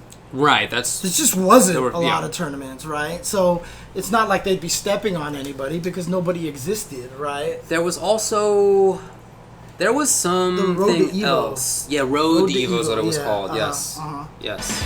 Right. Which was basically like you get points in the way that you would for like Capcom Cup and stuff, right? You get points, and then what would you do with the points? Do you remember? Yeah, you remember like Terry was so happy he got that 1 point. It was just it seeded you differently into the thing or something like that. I think I don't remember. Something like that. I don't even remember. Yeah. Well, look.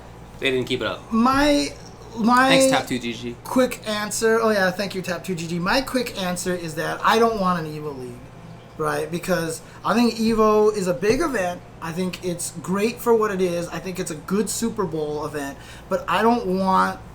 So the reason why I mentioned that they didn't step over other events before, because that's what's important to me. Yeah. I don't want Evo to step over other events. So, like, the caveat that I have is that maybe one more Evo for Evo Japan, Evo Europe.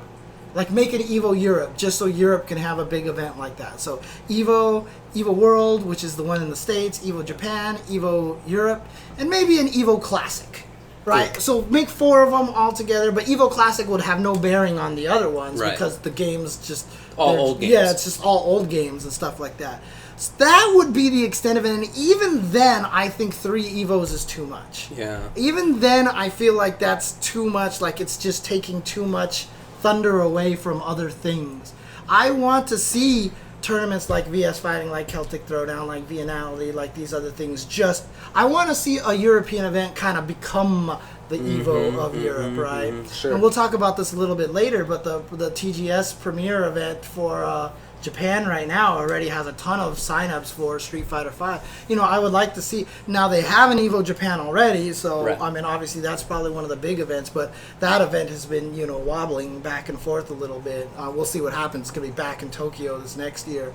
But I like one big Evo. I don't want an Evo League.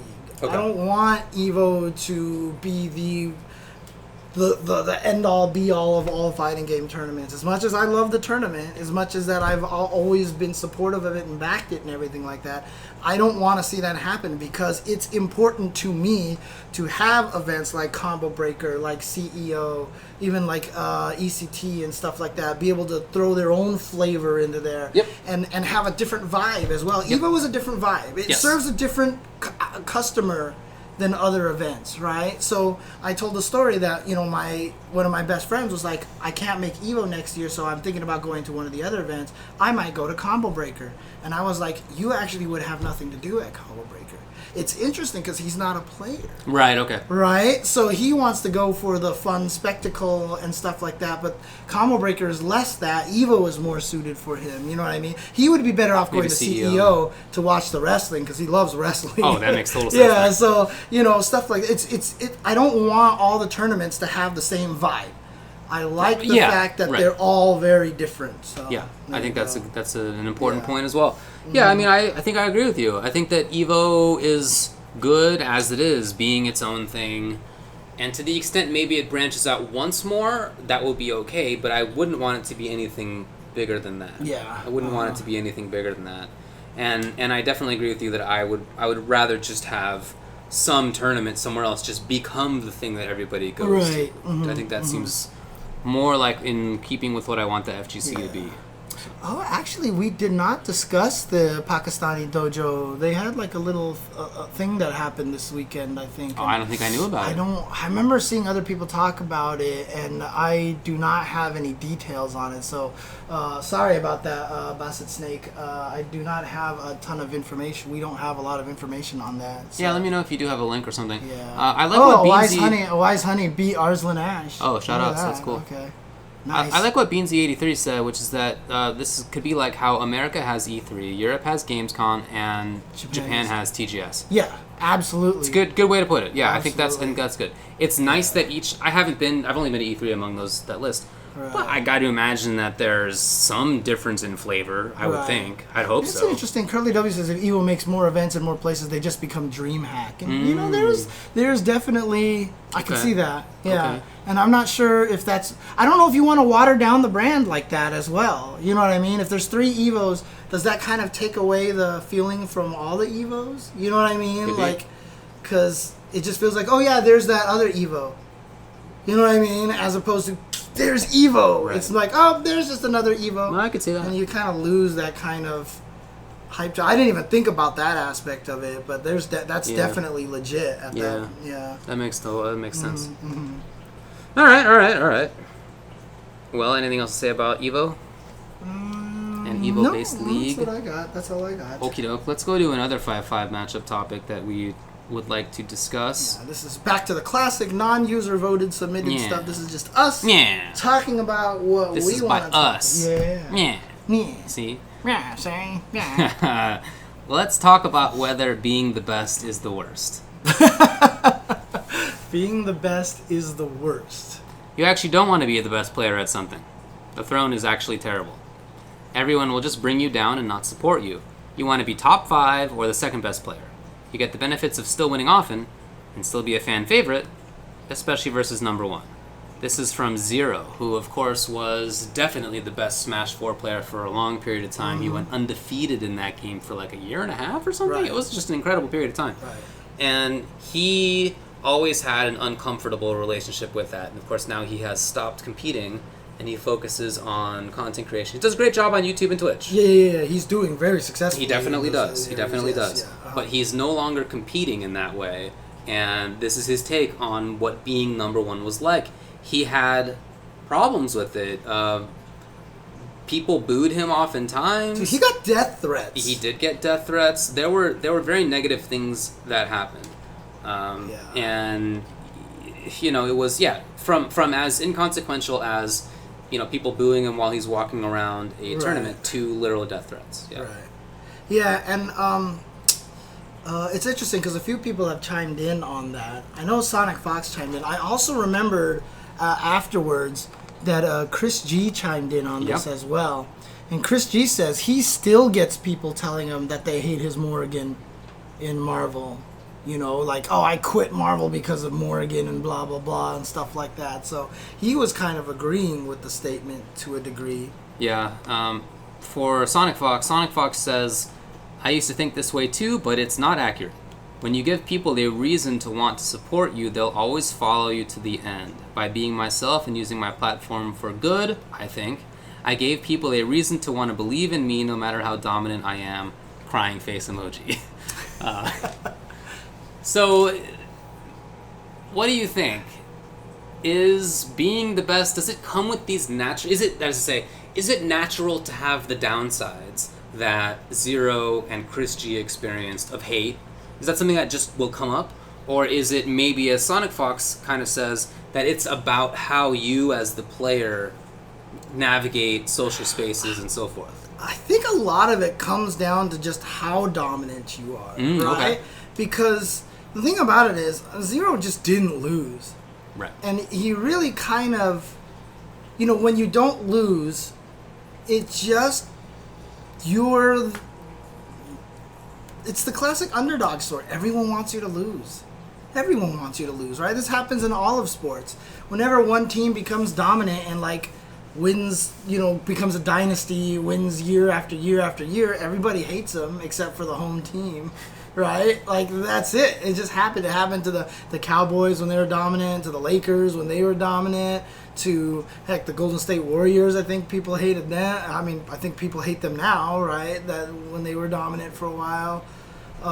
To, I don't know, was there a hockey team that was super dominant? Sharks? I don't know. I mean, that has happened, but I would say that my take on this is that it does really depend on the person. Because that's true that those things happen. Mm-hmm. But everybody my age loved Michael Jordan. And we all were Bulls fans. Okay. Right?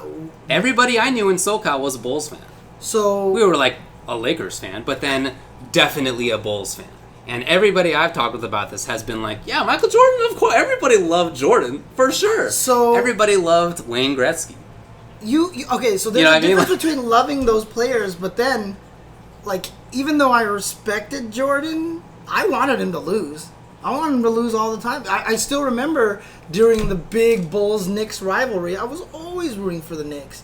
When we used to go to our friend's house to play hyper fighting all the time, he was the only one there that was rooting for the Bulls. Everybody else wanted them to lose. So, okay, I think that's true, and I I don't mean to say that I think everybody like dropped their local team and just became a Bulls fan. Right. I mean, like you didn't hate Michael Jordan. Right. Well, I didn't, and the friends who I had didn't hate Michael Jordan. You might have rooted against him. Maybe you wanted to. It would be cool if Jazz had won or whatever. But you didn't hate Michael Jordan. You didn't hate Wayne Gretzky. You may have hated, if you're somebody else. I don't know. People hated Kobe. People hated LeBron. Hate LeBron. You hate some people, and you want to see them lose. And there are other people who you may not want them to win, but you don't hate them. I think that also is a coastal thing too, because I feel like maybe more East Coast people hated Michael Jordan. I don't know, because he beat them all. I guarantee you, everybody in New York hated him. Okay, I think everybody in New York hated Michael Jordan. So. Yeah, I mean, my experience is just in LA at the time, and also my family members in Chicago. So but it wasn't just that. It was that everybody I knew in SoCal rooted for Michael Jordan. Right, yeah. So maybe that was regional, I don't know. But it didn't seem to me like it was something that was, like, I certainly, just as living in the world, I didn't hear as much people hating as I did on, like, LeBron, for example. Like, it just didn't seem as common. So I think that it is, I would say, something about the player. Well, so here's the thing. In Zero's case, I just think the problem was he just didn't lose.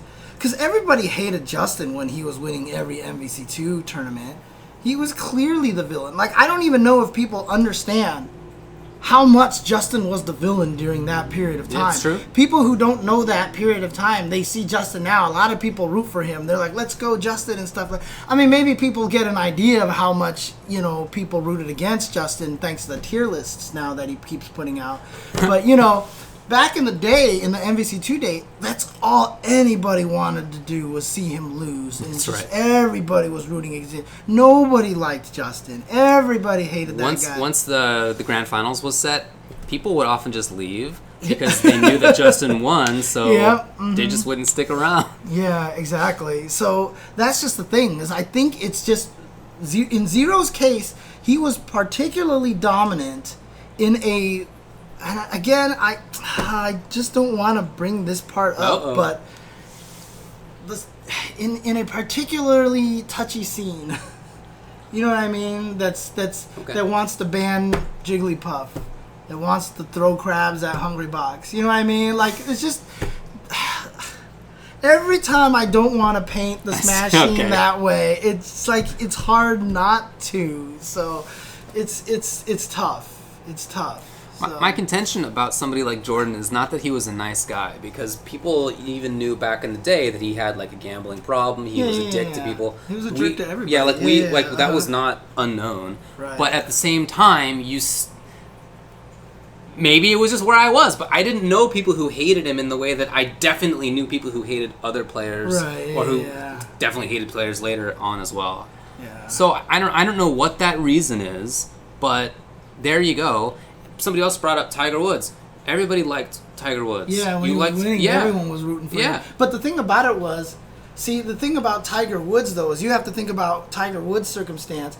Even while he was winning, he was an underdog because of ethnic background, right? It was so... Well, okay, so there... Yeah. But this is kind of what I mean, that it is, I feel, dependent on the player. This is... Yeah, for sure, Tiger has his own backstory, and that was part of why people rooted for him. But... at the same time, that shows that it's about the player rather than like some natural condition of being the best is that you're hated. Right. Exactly. So. Certainly, he was not an underdog skill. Oh, no. I don't mean that. I don't mean that at all. Yeah. But it was just, at the time, it was such a big story because, there was a black athlete winning golf. Dude. Yeah, right, for sure. Right? And that was the crazy part. I mean, he's half Asian, but nobody talked about that half. Well, not as often. That's true. All right. Let's be honest here, You're okay? Right. Nobody talked about that half. But it's just one of those situations. So yeah, I think it's a very, very individual based kind of situation. Chris G has also had personality issues before. He said some questionable things. Yeah. So if people get mad at him, that probably has a lot to do with it. I don't know the scene well enough that if Zero actually was mean to people or said anything. I mean, I've heard stories that were not nice. I don't know if those were certainly least with me, he's always been a cool dude. So I don't know. We have a Smash 4 expert apology man in the chat here. Okay. And he says that he thinks it's because Diddy Kong is resident sleeper. Oh, naturally. You know what character is cool, though, is the one that gets better the more you beat him up. That's a great mechanic. Can you remember what the character's name is? Yeah, Lucario. Okay. I was checking. I was wondering if you remember. I know what character he plays. Of course. Okay. So yeah, I do think that it is something to do with the player or the circumstance, how they play. People in the chat were bringing up the fact that they don't like that LeBron, I don't know, flopped is what they said. Yeah. Right, fine. If there's something you don't like about how the player plays, okay. Chris, a lot of people didn't like seeing the slow Morgan play. Yeah. I get it. I think but again, I think that is a player by player, situation maybe by situation basis, rather than being like a natural condition of being the best. Mm-hmm. Yeah, so Justin was Runaway Storm. But again, when Tokido was considered the best, nobody hated Tokido. Right. People love Tokido. People love him, of course. Punk was the best. I mean, some people might not have liked Punk because of his personality a little bit. I haven't even heard that. Have you heard people hating on Punk? I feel like everybody I know likes him. Yeah, now that you mention it, yeah. People like Bonchan. He's won 4 in a row. He's cool. Exactly. So I don't think Zero's statements are entirely accurate. Yeah. I do think that the reason why Zero felt it more than anybody else was literally because he won 53 tournaments in a row and nobody else was winning for about 2 years, and a lot of people just probably considered that boring. And that's just all it can. If he had another, like Roger Federer was winning everything, but then Nadal showed up, and then they started having this rivalry, and then Djokovic showed up, and then and then Andy Murray was in there for a while. So there was the 4 players. They were the only ones that were winning, by the way. I think in the past, the stat was like in the past 10 or 12 years, one of those 4 players has been ranked number 1, and that's it. Nobody else has reached number 1 except those guys. Okay. And it doesn't feel as bad because there's more than one of them. Okay. But if it was like Federer, who was there for the last 12 years and has been winning every premier, I think people would be kind of getting bored, and I think people would be kind of getting mad. You know what I mean? Is there something about the way that he plays that people wouldn't like, or is it just that he... I think it's just because he was too dominant. So I think he's just too dominant. Well, the way Federer plays is he's like ballet on the court, dude. Like that guy, he just makes...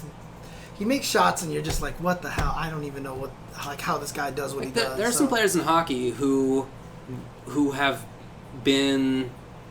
I mean, very good players. Some of them people hate. Right. Some of them people love. And I feel like the differences are Ovechkin. Wasn't he one of them that people didn't like or some something? Some people don't like Ovechkin, yeah. I don't know that he's the primary example of that, but some people don't like him for sure. Yeah. But some players are great by doing cute stick moves, or they're great passers. They got a great shot. And some people are dicks and they get in fights, and different people will love or hate that stuff. I really think that it's a situational sort of thing. Curly W says people loved Usain Bolt. On top of that, I think everybody loved dang, I can't remember his name. Swimmer dude. Michael Phelps. I think everybody loved Michael Phelps, right? I think so. Was anybody ever mad that he came home with 10 medals? Not in the U.S. at least. Yeah, I know, right? I think everybody loved him. Yeah. So, yeah. Yeah, Ovechkin's a mix for sure. But there are people who you hate, and it's always been that way. Right. Mm-hmm. While Wayne Gretzky, who had just in the ridiculous most points, assists, goals, whatever, he was the best. Mm-hmm. At the time... I don't remember people hating him in that way. Mm-hmm. I mean, I wasn't alive for part of that because I was in the early 80s. But, but once I was alive, that wasn't happening. But the other thing, too, is that Gretzky wasn't winning all the Stanley Cups, though, right? In the 80s, that man won 4 or 5 Stanley Cups. Oh, did he? Oh, okay. Because he never won a Stanley Cup with the Kings, right? He did not. He missed it with the Kings. He did. They made it the Stanley Cup Finals. Yeah, but, I know. Because I remember we were always watching and trying to cheer. We were bandwagoning when they... would do well and stuff, so... Okay. He was definitely in the Oilers dynasty, yeah. Yeah, so... Anyway, I really think that this is a situational kind of thing. So, but look, if you're Zero, I understand phrasing it as, believe me, number one's not the best because his experience is that. I just think that it's not something that can be translated to everybody else's experience. I mean, literally, he's had the worst of it. Like, he's gotten death threats. Yeah. And he even quote tweeted somebody saying, like, one of my friends was bragging about the fact that he flipped him off or something. Like, the guy flipped Zero off, and that's, like, one of his greatest moments ever, you know, and stuff. And it's like, it just feels like maybe it's because people hated Diddy Kong. Maybe, I don't know. I don't know. I mean, I also think that some aspect of this is what you think about as a person. Mm-hmm. There's some people will remember the bad situations more than they remember the good, for whatever reason. You know, many reasons for that. You ask Sonic Fox, and I mean, his response is that it's been positive, but Sonic Fox gets a ton of hate. He gets very negative hate, and he got yelled at by a politician from Britain. He did, literally in Parliament. That's right. So he gets hated on for sure, but in his head, that's not what he thinks about. I guess it must be that he's thinking about the positive stuff. Changing your mindset is very difficult. He's a wonderful role model, dude. You know, we talk about this, how we absolutely agree with that. Mm-hmm. But he does get hated on a lot. So, you know, in his mind, I guess what sticks out is the positive. Maybe that's not true for Zero. And that's, you know, it's hard to be critical because that's just, different people are different about that. But there you go. Yeah. Okay. Well, I don't think it's an overarching rule. Yeah, I think it's just dependent on situation, time, scene, everything. It's such a different thing. Because that's a thing too. Because like if you're one of the best and you know you're winning with a character who's clearly broken, I just think people get mad. But if you know, I don't think that was the case. Yeah, you're talking about for Zero. I don't think that's the case. Yeah, I guess that's nor from Oregon with Chris. Yeah, that's true too. So okay. Anyways, yeah, I think we've said enough on that one. So yeah. Okay. I wouldn't mind being the best. But I never was. Okay. It's a cool feeling. Oh, gotcha. I only wish I could say the only thing that I've come close to is probably Tetris, to be honest with you. So, but even then, like the stuff that those NES Tetris guys are doing, and then when I see guys like Amamiya play, like this Japanese player who's he's literally like the fastest player in the world, and you just watch him play, and it's just like I don't even understand it, dude. Like I look at it and I just don't even like it doesn't make any sense how he can process the game that fast. It's so ridiculous, dude. It's ridiculous. I would not be a troll if I were the best. I am definitely a troll in a lot of ways, but I don't want to make people actually mad. You know what I mean? I want to get people riled up sometimes. But I feel really bad if people are actually upset. Okay. That's true. I don't want people to be actually upset. I believe you. And if I were number one and I was being a dick, I think people would actually be upset. So I think I wouldn't do that. But you know, we'll never know because I never was. Oh man. What's the closest you think you've ever been to being number one in something? I had the best LSAT score possible. Oh, did you? Did you get a perfect on your LSAT? No, but I did get 99th percentile. Oh, nice. Good stuff. Okay, thanks, man. Okay. I guess I meant something like a competitive game or something. I was probably the best Street Fighter 4 player in SoCal for a little while. I don't know. Okay. Competitively? You were also the best in that one hockey league where you're beating up on the little kids. That's absolutely right. Well, when I was 13 and I was playing in a league with 8-year-olds, yeah, I was the best. That's absolutely right. Oh, man.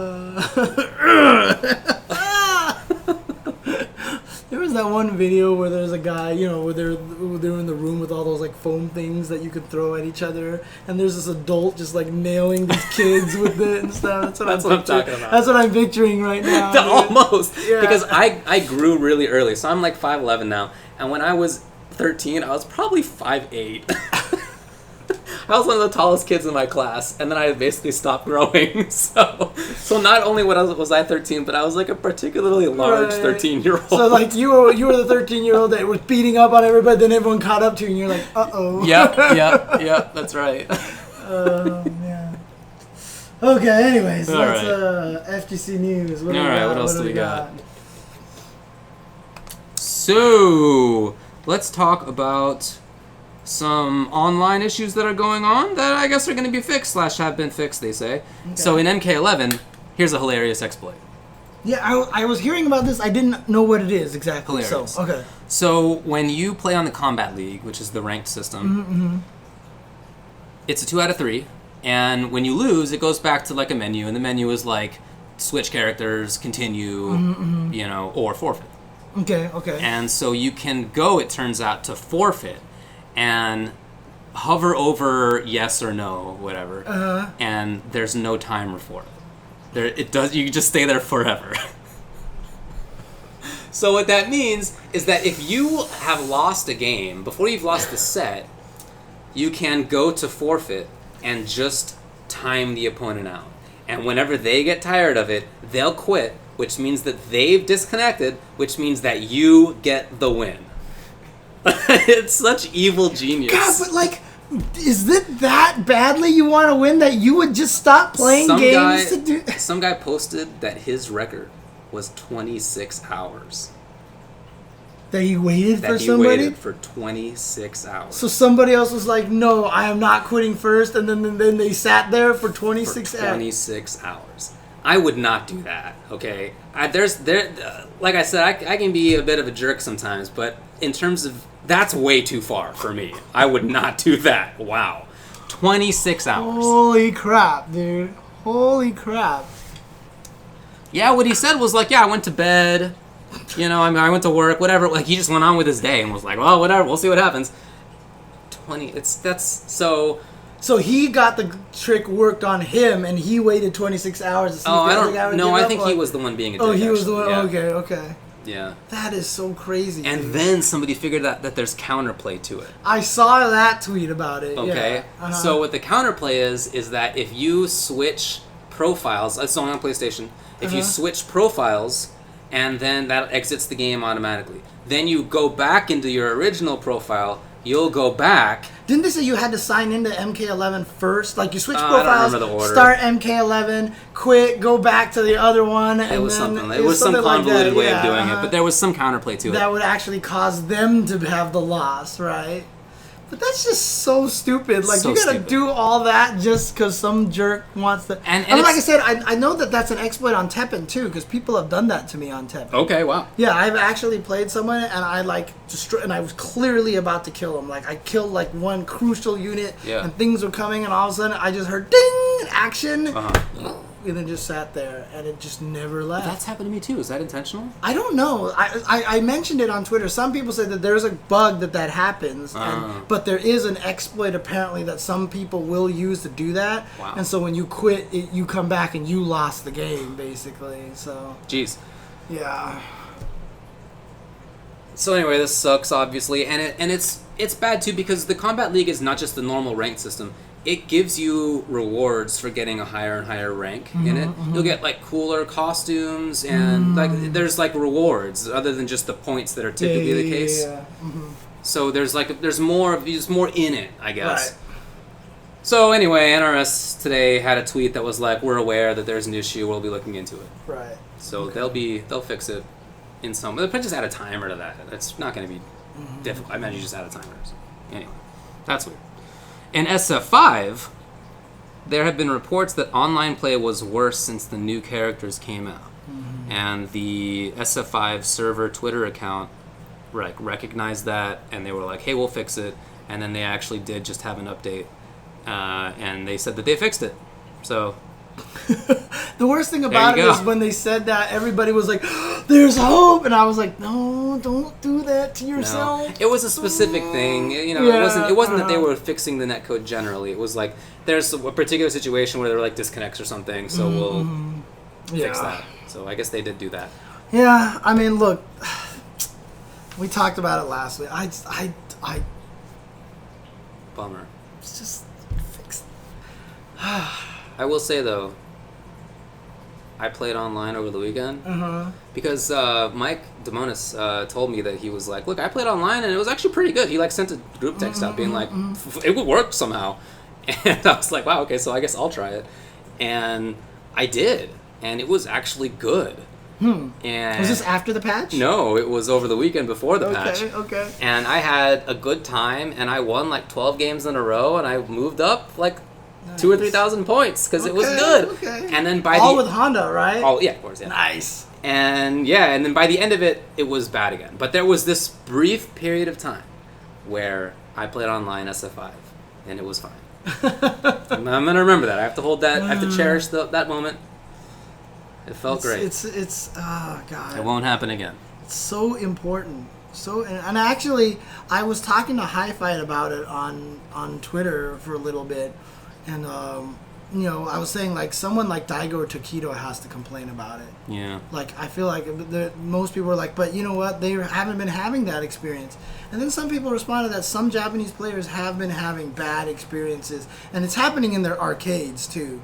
Like someone actually had phone cam footage of the arcade of people teleporting, playing against other arcades and stuff like that. And I just feel like someone like Tokido just has to be like, this netcode is unacceptable, and then maybe someone in Japan will, because people were tweeting about it, and I said one of the reasons why that they probably don't want to use GGPO and stuff is because it's probably a US developed thing, you know what I mean? Could be. There's might be a little bit of pride. Yeah. And I was like, don't quote me on this, but this is what I've heard. And then Maximilian responded to me and was just like, you don't know how true this is. Okay. He's like, it's sad how true this is. Oh, bummer. And I was like, ooh, okay. Maybe he knows something and I don't. Yeah. Yeah. Yeah, both Max and Sejam had good videos on that. I think we talked about that last week. Yeah, they definitely we did. Yeah. We definitely had good vids. So, Important stuff to discuss. yeah. All right, that's it for. So next time we see Tokido, let's do a GoFundMe. Oh my God, you're gonna lobby him. Yeah, we're gonna give him funnel dark money. We're gonna funnel some dark money over there. We're gonna be like, Tokido, we need you to talk about this on Twitter here. And we'll write the bill for him. Just give it to him. He'll just pass it. That's exactly. Hey, so he can be like, Capcom, you need to fix the netcode. He would do it. Because I, Tokido, declare this netcode as ass. He would do those exact hand motions as well. Yeah, I know, right? All right. Fighting games are something so great, but netcode is something so bad. That would be so awesome. Yeah. It's the best. Hey, you want to put the next couple things on screen? Sure. What do we got? Which one? At the bottom of the game stuff, just above community news. This one here? Yeah. Okay. Because this is cool. I really like how this looks. Oh, this one. Okay. Yeah, okay. this one's sick. Yoink.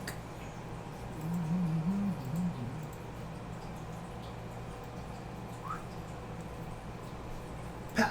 There Pow. we go. Aha. There is a new costume coming out for Cody. Yeah. Desk work just isn't my thing, Can you move your mouse? Looks like I can What's have that? a little Move the mouse.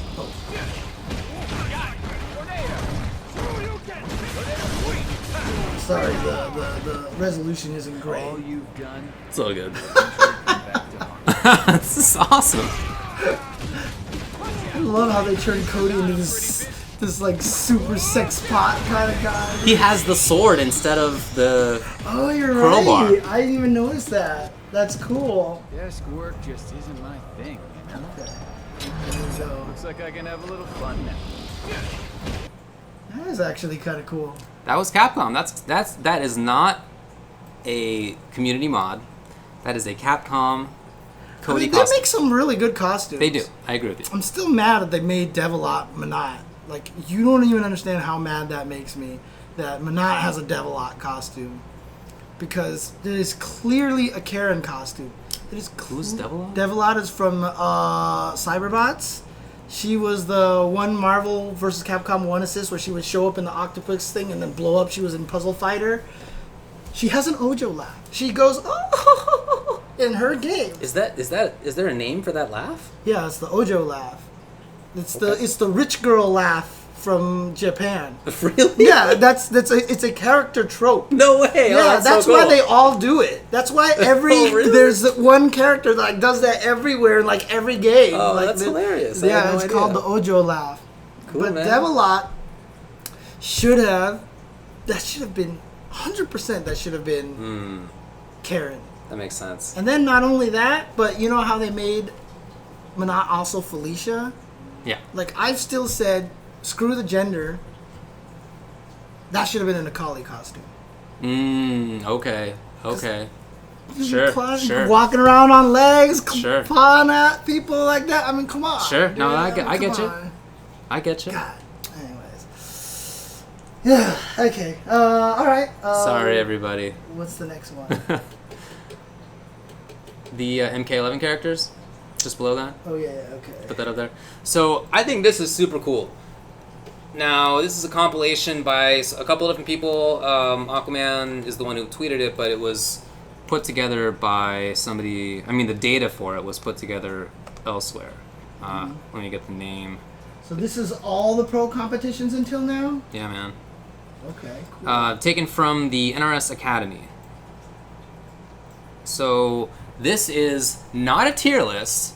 This is the number of appearances in top 8s for MK11 characters. And if you think about it, it's a tier list. Like, it's actually... It clearly looks like a tier list. It's actually to me. incredible how close it is to what people think the tiers are. Right. It's incredible. Yeah. Look at that. I mean, Geras is up there. Sonya, Cetrion, Lou, people are currently calling the best in the game. Definitely, Jackie's one of the best. Cassie yeah. won Evo. Like, this is a tier list. It's so cool to see that this actually plays out. Although, I feel like Kung Lao is largely thanks to Foxy Grandpa. No, dude. Boki has made top 8 with that character. Yeah, that's Splash right. made top 8 with there that was character. that one tournament too where everybody used him as well, like Tekken Master Tekken played Master him. That's used right. him. Yeah, that's he's right. been in there. That's right. He's definitely been in there. Well, clearly Nightwolf sucks because he's not on this list at all. I know, yeah. Come on. Not yet. But I think it's so cool. I mean, there's some disparities. People think Jax is probably better than that. He's probably not in B tier. Like, there's a couple of them. But I feel like oftentimes if you look at I feel like how... Baraka is better than that too, but... Yeah, probably. I mean, I feel that way. Other people don't, to be honest. Other people think he's straight up mid. Typically, when you think about like how characters are reflected in terms of top 8s, it's not this close to what you would think a tier is. Typically, there's like some people just like a character, so they use it. Some people just hate a character, so they don't use it, even if it's top tier. It's typically not like almost 1-to-1 with what people think the tier lists are. So I just wanted to bring that up because I think it's so cool that it actually is playing out that way. It's really interesting that it's playing out that way. Yeah. So, okay. So really, people are thinking, is it because of the patch that people think Liu Kang is number 1, or has that been going that way even before the patch? He was like skating under the radar a little bit, and then some of his whiffing issues, not all of them were fixed, and yeah, some other characters were nerfed. But even before that, people were like, "Is Liu super good?" You know, there was some rumblings. I mean, look, when I was going through all the different characters and I played Liu Kang, he clearly felt like he was someone that was really good when I was playing him. So people say that he has Street Fighter stuff because his 1-2 is plus on blocks plus 3, which like doesn't exist in MK. He has like Street Fighter frame advantage. Actually, a few characters had that in He's not the only one. Yeah. I always remember Johnny Cage has a bunch of pluses. Yeah, he does. But the problem is he just doesn't have a mid. It's just all it really came down to. So, but okay. Yeah, he was already good. I think so. I agree with that. Okay. All right. Yeah, anyway, I think that was cool. Couple of event stuff that's coming up, it looks like. Well, so here's an interesting thing that happened.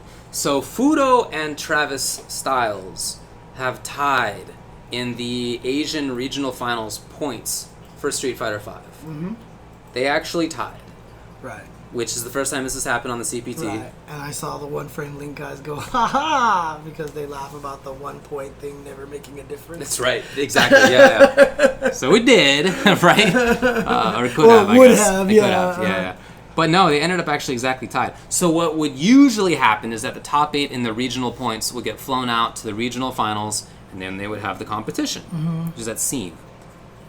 Well, instead, what Capcom's going to do, I think, is super fair. They're going to fly out all of those players, so the top 7, and then also Fuudo and Travis Styles. So 9 players essentially are going to be flown out. And they're going to have those two face off. They will have a playoff beforehand. So essentially, you can just see a normal top 8 bracket, but one of the slots is just going to have that, pre-bracket up there. And I think that's super cool. That's great, yeah. Would have been cool if they did that for Arturo and Emezi. But, anyways, it's really cool. I agree with you. But, yeah, I think that's a really good solution. So shout out to them for that. I mean, that cost them extra dough, because they have to fly out 9 people rather than 8. So it's some matter of expense, but yeah, they did it. So shout out to them. I think that's the good thing to do. Yeah, I mean, for sure, Arturo probably would have won that one, but it would have just been nice to have him have that chance. I agree. So, I agree. Anyways. Yeah, I mean, like you said, recognition was important to him, and that would have been recognition. So, all right, news. The SNK World Championship has been announced. Yes. This is for Samurai Showdown and KOF 14. Yes. The winners of qualifier tournaments in each region will be invited to the final tournament, which is going to be March 20th to 29th, 2020. 16 people. And there will be a total prize pool of 10 million yen, which is currently just under 100K USD. That's not bad. That's great. I think that's really great. Good. That's really good. Yeah, I think that's awesome. I'm super excited for that. Yeah. I think that's great. People have been asking for this, of course, and there have been previous things like the Neo Geo World Tour, although that was not actually SNK. That was a contractor. So this is something that SNK itself is doing. It's for its 2 current popular fighting games. Hopefully, this is something that will be continued when KOF 15 comes out. It's great. I'm happy to hear it. And again, I was just talking about it earlier. I've been super happy with these world tours and stuff like that. They're allowing people to travel and, I feel like that they're very important for scenes right now. It's kind of sucks. I hate that. The bad side is that games that don't have the world tours, people now consider dead or unsupported, which is an unfortunate kind of way to look at it, right? But I still think it's really, really cool that they're doing this, and I support these tours all especially if they're well run. Obviously, if the tours are run poorly, then forget that. So no, I mean even in that case, like I'm happy that there's an Arc, whatever it's called, the Arc Revo. Arc Revo, yeah, World Tour, and there's the DOA thing. I actually was at Summer Jam and I didn't think to bring it up, but I don't remember the player's name. Somebody won it. Okay. My bad. Yeah. But yeah, so there are tours for multiple different games. The dojo event is really cool, so shout outs to the Tekken scene. Killy is the one who won it. Yeah. Yeah. That's great. I mean, that's really cool. I'm happy for all the games that are getting support in that way. It's important. It's just good to get recognition as well by the developer and publisher. That's something we never had until just a decade ago. So. Agreed. Man. Happy to hear that. As we discussed last week, neither of us wants that to be like a major central governing body. But right, yeah. To have the support is important and good. Yeah. All right. So Red Bull Kumite has been announced for December 21st to 22nd in Japan. In Japan this time. That's interesting. So no more France. No more France. In Japan. Yes. That's cool. I think it's cool, super cool. And the last chance qualifier is going to be really brutal, dude. Oof. Oh, God, that last chance qualifier is going to be brutal. Yeah. So I'm really excited about that, though. That should be a lot of fun. Oh, yeah. I mean, it's a blast to watch and be there in France. We've been there a couple of times in Paris, and it was great. We had a blast doing it. Yeah. But then just watching it from home was also excellent. Right. They just put on a great show. They always get good players. It's, good work. Good work. So looking forward to seeing that from Japan as well. Okay. And cool for that kind of thing to travel around. I mean, this is not, tournaments tend to be stuck in one location, but I like that some of them like this are roaming a little bit. Tekken World Tour Finals roams, this roams, Capcom Cup's been in different places, NRS stuff's been in different places. I like that. I think that's cool. Yeah. That's definitely cool because it just gives all the different areas a chance for their players to shine a little bit in the last chance qualifiers, etc., etc. So. CPT Asia Premier, as you alluded. This is the one that it used to be at TGS, but then it was so poorly run, and then Momochi took it over and then ran it 1 year, and then it's been like going around by different hands. But this year that CPT premiere event in Japan.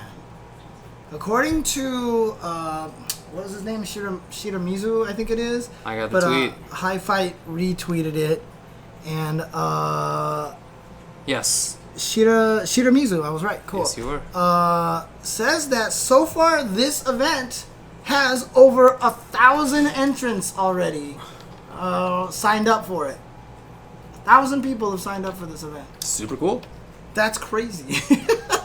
Yeah, I mean it's great. Those numbers are huge, and of course it's not yet. It's going to be, looking up the date.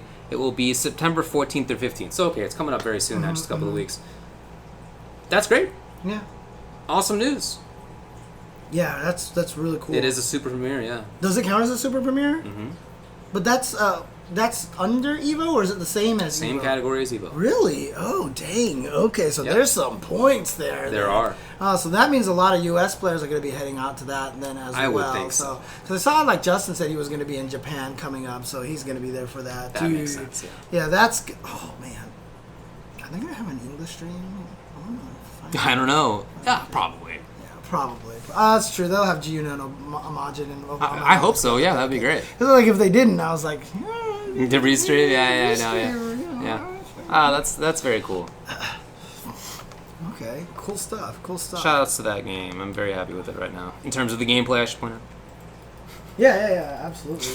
All right, then the last fighting game related thing that we got to discuss is a very interesting thread put together by Infilament. Yes, the creator of one of the best guides ever, if not the best guide. He's the guy who created the Killer Instinct website guide, which is amazing. Amazing. Yeah, so Infilament actually tweeted out a list of every player who's made top 8 in at least 2 different games at Evo, at the main Evo, since 2002. Yeah. Now, this is not including B4 and B5, because if it did, then Vi would jump up a lot more. Yeah. But Choi probably. Yeah. But this is actually a really cool list. Yeah. Because there's only 2 players who have made top 8 in 11 different games. Can you put this on the stream? Oh, okay. So one thing I will say here, though, is that... Yeah, let me give you a link. I'll put it in the chat right now. The rules that he has, though, is that Tekken 7 and Tekken 6 count as different games, but Street Fighter 4, Super Street Fighter 4, Ultra Street Fighter 4 count as the same game. As long as they're in the same series, it's the same game. As long as they're increase in numbers, they're different games. So that's fine. That was kind of the way that you got to pick one way to go with it. I think that's fine. Yeah. Exactly. I have no qualms with that method. But only 2 players have made it top 8 in 11 games. Okay. And that is Justin Wong and Tokido. Wow. Look at this list here. Is that legible? Justin Wong has made it in MVC 2, CVS 2, Third Strike, Street Fighter 2, Tekken 5, Street Fighter 4, TVC, MVC 3, Street Fighter Cross, Tekken KI, and Samurai Showdown. Mm-hmm. And Tokido has made top 8 in CVS 2, Guilty Gear Xrd 2, Guilty Gear XX, Street Fighter 2, Third Strike, Virtua Fighter 5, Tekken 6, Blaze Blue, Street Fighter 4, Street Fighter Cross Tekken, KOF 13, and Street Fighter 5. There you go. One of my favorite things was that Justin retweeted this and said, Tokido's a god. And I was like, sure thing, Justin. I see the implication. Yeah, right? Like, what a legend Tokido is or something like that. And I was like, I see the implication. But yeah, if you go down, the next highest is 6 games. So you go from 11 to 6. And again, a lot of people, they see how Justin is now, and they know he's a good player, and they've heard the history. They don't know how good of a player this guy was, incredible. Right? And so this is a good indication of just how strong he was. Yeah, exactly. Some people in the chat are like, Tokido played Guilty Gear and Blaze Blue. Dude, he played everything. Mm-hmm. He walked around Evo with like 4 medals hanging around, like 5 medals hanging around his neck. And I looked at him and I was like, I laughed because like it's clearly just like he's like a wind chime as he walks. It's just like clink, clink, clink, clink, clink, clink, clink, clink, clink. It's crazy, dude. It's crazy. Oh yeah, there was a correction on on follow-up tweets.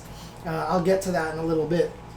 But Kazunoko, 6 games, Street Fighter Cross Tekken, Guilty Gear Xrd, Street Fighter 5, Dragon Ball FighterZ, BB Tag, and Sam Show. Kazunoko, another person on that list, right? Absolutely. I mean, here we go. Alex Vai, 5 games. Thanks to this last year, by the way, because he made Sam Show. And that's actually true for Justin, too. He would have been under Tokido if it wasn't for Sam Show. You're right. So Alex Vai, Combo Fiend, Daigo, Nuki, Ricky, Ryan Hart, and Sonic Fox, as well as Jimmy Tran. Yes. So Jimmy Tran is on that list. You can see he's listed as 4 games down there, as Tekken 5, Tekken 6, Tekken Tag 2, and Tekken 7. But he did get top 8 in Third Strike one year as Emphy. Not as Jimmy Tran, That's right. what was he again? Mr. Naps. Naps, yeah. Mr. Naps. So there you go. Emphy, man, yeah, for sure. Yeah, so Jimmy Tran is also on that 5 list. But I mean, look at that list. Ryan Hart, Sonic Fox, Ricky Ortiz, Nuki, Daigo, Combo Fiend, Vi. I mean, like, we talked about that Mortal Kombat tier list. Like, this is almost just as, like, this is crazy. You're absolutely right. 4 games, Chris G, Infiltration, Eno, PR Balrog, RF. Yeah. I feel like, if you, without even going to the next page, because it goes on. Right. I mean, we will, but without even doing that, I already think you can be like, well, all of the best players ever are on this page right here. Here it is. Right, exactly. It's crazy. And in fact, even the first 3 categories, you're like, maybe a couple of people in the third one as well. That's like the short list of the best players ever. Yeah, just right there. And some people are, bringing up that the competition back then wasn't very strong, right? Yeah. But, I mean, look, Justin Wong, Tokido, Kazunoko are clearly still doing damage today. They just made top 8s. Right? Okay, maybe not Tokido this year, but he just did last year. Yeah, Vi made a top 8 recently. Daigo, obviously, still good. Like, you're telling me Nuki wouldn't be killing everybody if he was still playing. Ricky Ortiz, clearly. Ryan Hart, still doing really, really well. Sonic Fox, one of the greatest video game players of all time. Like, this list is, like, even though there's some old names here. And again, people also don't realize how good Combo Fiend was back in the day. And that one always drives me nuts. Combo Fiend is clearly one of the greatest fighting game players that the U.S. has ever produced, and a lot of people don't know that, and it drives me nuts. It drives me nuts. There's because no doubt, dude. He was ridiculous. To me, Combo Fiend is just, he's ridiculous. Like you were talking earlier about things that we were good at, and one of the things about being strong in SF4 early that will always stick with me that I'm like most proud of was when Alex Valle and Combo Fiend wanted me to be on their team tournament. Because those 2 guys were such legends in my eyes that for them, this was even in 2008, I guess. Yeah. They were already such legends to me. Combo Fiend was in that list in my eyes with Alex Valle and Justin. And like they were, this was the best player. Right. These were the best players ever. Yeah. That's awesome. It's always been... Yeah, they have always been fantastic. These guys are all ridiculous players here. These are all ridiculous players. And then here you get 3 games with Bonchan. Of course, that's all the Street Fighter games. Crow with all the Tekken games. And, Domi, Dragon, Fenrich, Fuudo, Hayate, Itazan, Jackie Tran, Kindebu, Lord Knight, Mad Dog Jin, Marn, MOV, Punko, Reynold, Snake Eyes, Tekken Master, and Xiao Hai. Again, just that's a list. That's an incredible list. I'm a little surprised that Kindebu's only 3. I'm gonna be honest. I feel like he would have made 4 or 5. Well, but okay. if Evo was around when like Alpha 3 was at its height, for sure he would have been in this list. And that's the other thing too, is if we did include B4 and B5, Alex Vai would jump up to like 8 games. Yeah. Because he would have had like Third Strike, Alpha 2, Alpha 3 in there as well. Yeah. Tekken Master has no Tekken games listed. Right, yeah. That's actually kind of funny. And then there's a giant list of 2 games players over here, but this one obviously is going to be more people who are along the same categories, like Foxy Grandpa's MKX, MK11, Africol Street Fighter 2, CVS 2, etc., etc. But I mean, this list is just these players. This list right there here. There it is. This first that page, slide right there, man. This first page is crazy. As far as the second slide goes, I might pick like Itazan and Fuudo. Like to be higher. To be like among the best Greatest, ever. Yeah. Because I mean, one of the things that's not listed here, obviously they don't have their VF exploits here. Itazan won Virtua Fighter Evo, so that's right. it's there. Yeah. He's got VF4 and VF5. Yeah, Okay, man. Okay. So that's part of why, because those are such different games. Yeah. But on top of that, like he and Fuudo, I feel like they have been at the apex of two of the most played games in their day, and they have done it over a course of like 15, 20 years. So I think that's super impressive as well. But yeah, I mean, this is something to say right here. Justin Wong and Tokido. Like, that's ridiculous. That's dude. incredible. I mean, people don't even realize, too, because, like, you look at this list, and Justin has freaking Tekken 5. He made top 8 in Tekken 5, and people are like, wait, what? And it was because some people told him that he would never be good at Tekken. And so he was like, well, screw you guys. He won Evo East, and then he got top 8 at Evo one year, you know? I mean... That's true. That's ridiculous, dude. He is nuts, dude. Yeah, Fuudo there's just so many stories about Fuudo and VF. You know, that guy is just ridiculous. So I, too, was a little surprised to see that Itazan had ever gotten top 8 in SF4. I thought that he would have. Yeah, that's true, huh? Okay, yeah, I was about to say something, but no, I remembered. But yeah, it's a really cool list. Very cool. Shout out to Infilament. These are the kind of like those stats you want to see in like the Fighting Game Hall of Fame board. You know, like you walk into the building and you see this, and it's like here's the list of the top Evo, top 8 finishers. You know, it's just a really, really cool. I'm glad I don't know where he got the inspiration to do something like this, but it's a really cool list. So. And again, shout outs to Jimmy Tran. You know, he is in the 5-game list. Yes. So, yeah. MV. Naps. Yeah, I guess Infiltration did get he did get first place in all of those games, which is pretty tough. Holy crap, you're right. Yeah, he actually just won all of those games. Jesus Christ. Pretty good. Yeah, and there's no doubt about that. He's kind of a good player. There's no doubt about that. Oh, man. Okay. All right. Were the Smash players included? But who would that have even counted?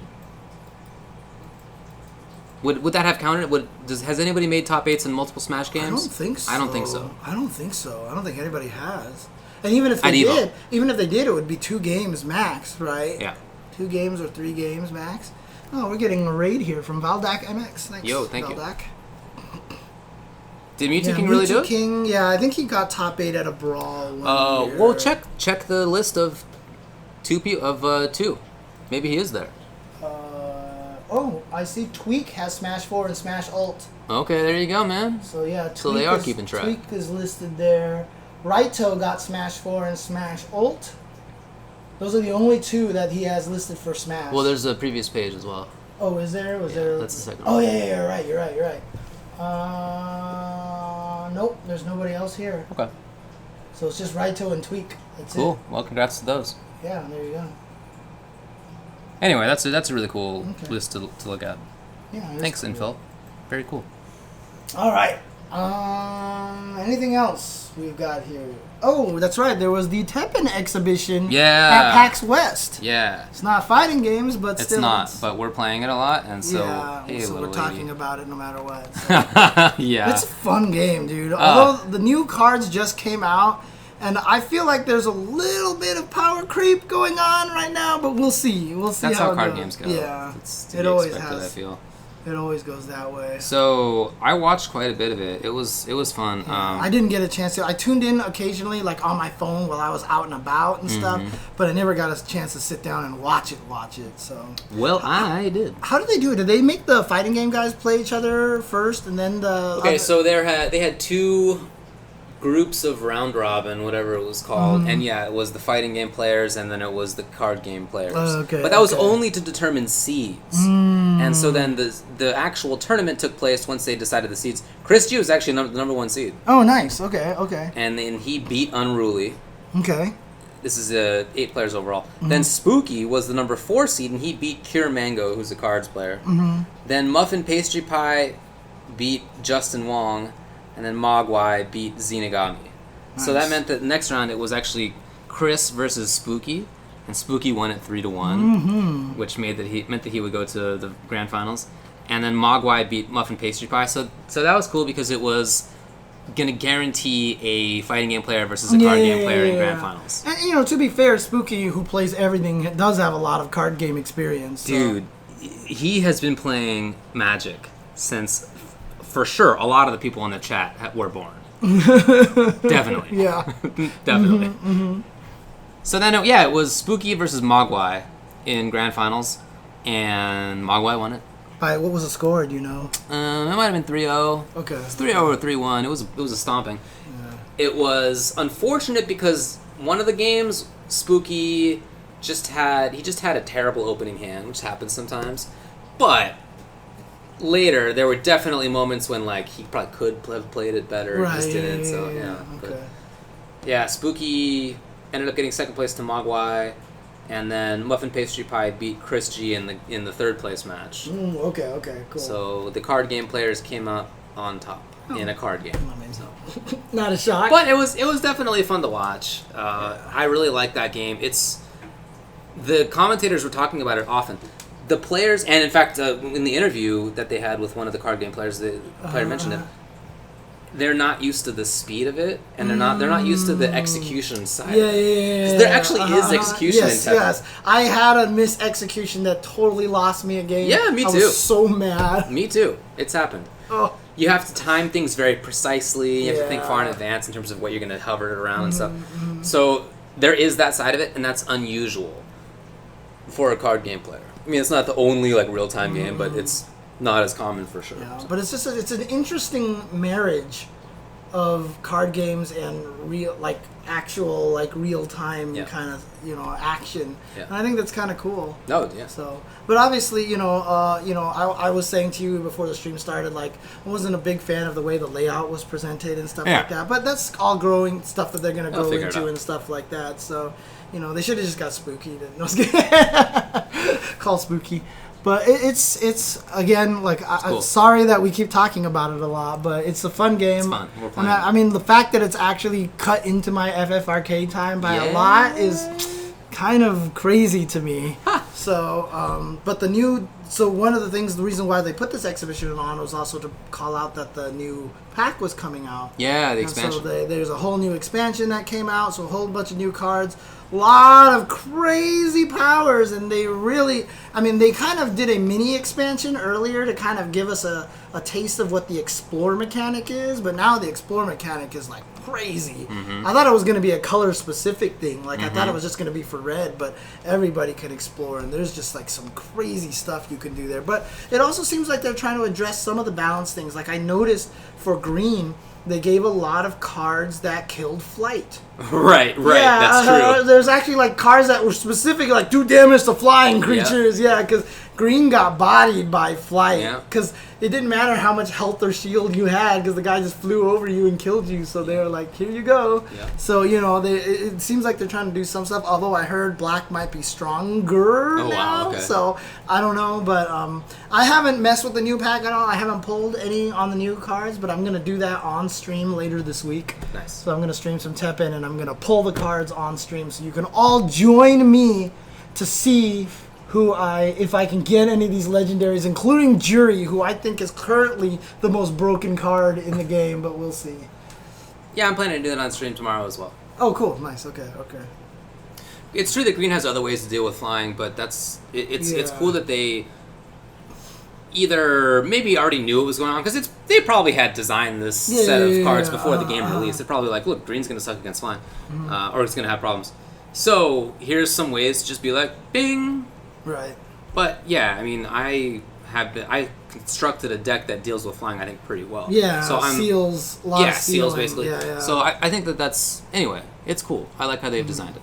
Yeah, it's pretty crazy so far, but they definitely have decided to go a little more wild with the cards this time. That's how it is. That's how card games go. It's if you look back at previous ones, it's always been like that. Yeah, just the older the cards, the less significant they become over time, basically. Either that, or you do what Hearthstone ended up doing, which is making it so that only cards that came out in the last, I think, 3 years are tournament legal. So that way, the cards that came out 80 years ago are just not relevant. You just have to think about it anymore. Yeah, So okay. you can Interesting. design it a little differently. Okay.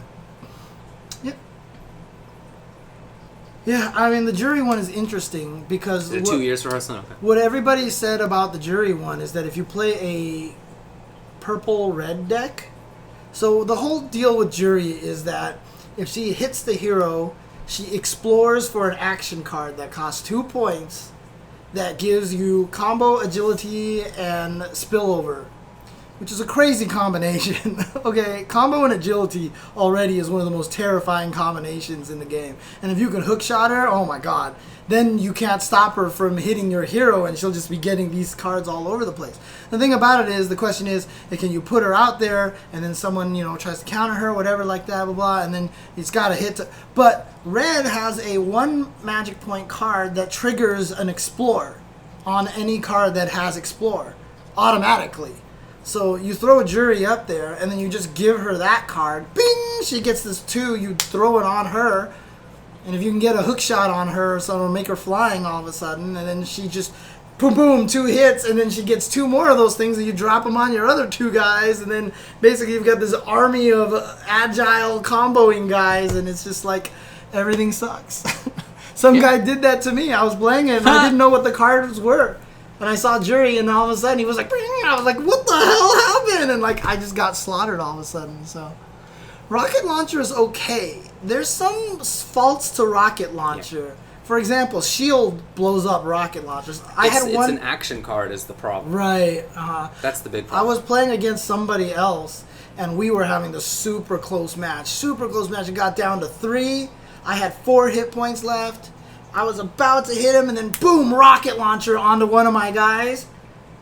And I was like, shit.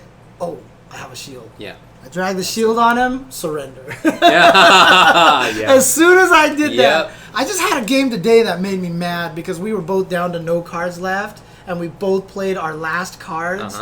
And his happened to be the one that steals the power of whoever he kills. Okay. Yeah. And I played the Chun-Li that has the combo start. The agile combo. And we placed him on the same row, and he was able to power up his to kill mine. And then he gained all the power. I had like 19. He was down to 3, and he killed me because those were our only cards left. And I was nice job to him. I was like, that was your last card. I was like, that was your last card. Genius. I was kind of mad. Genius. Mad. What raffle? Were we supposed to do a raffle? What do you mean? All right, thanks guys for watching the show. Thanks everybody. It's been a good Tuesday show. Let's gonna bird ourselves out of here. It's a bird. Yeah. 2 bird. So what? All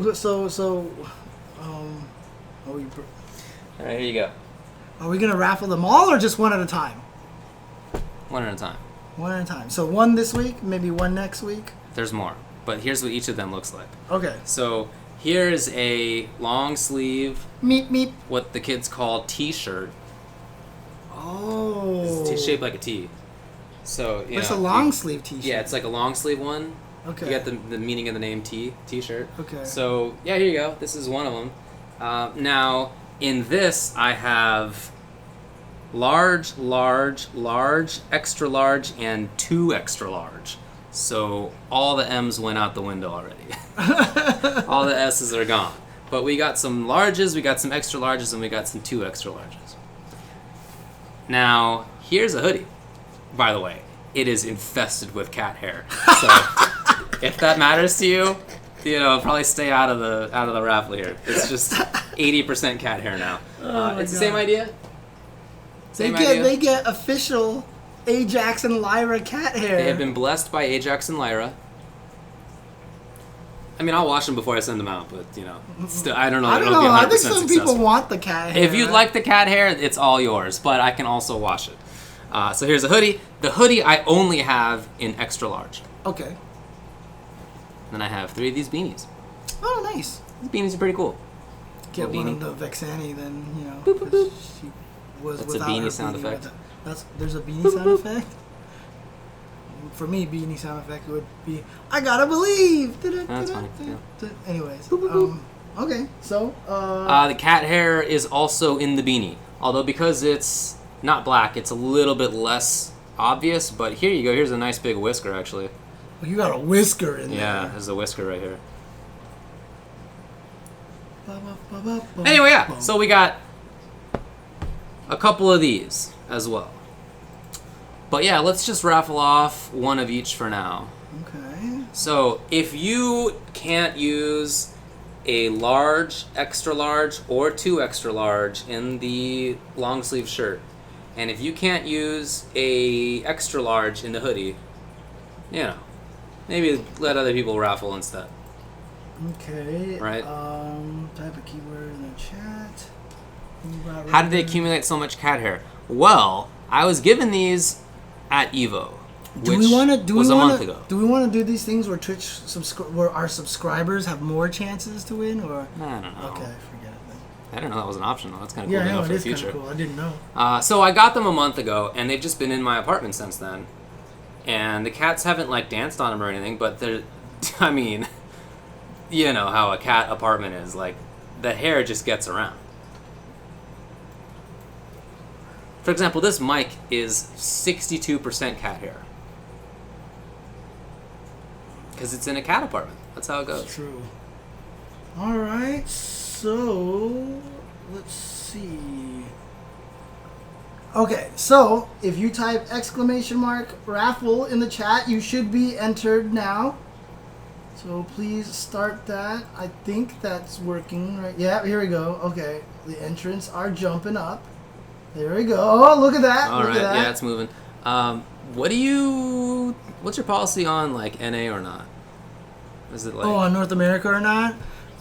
For my previous giveaways, I've done them anywhere, but that's why I've spent a lot of money on giveaways. All right, cool, let's do it. Which is why I haven't done a giveaway in a while. Bummer.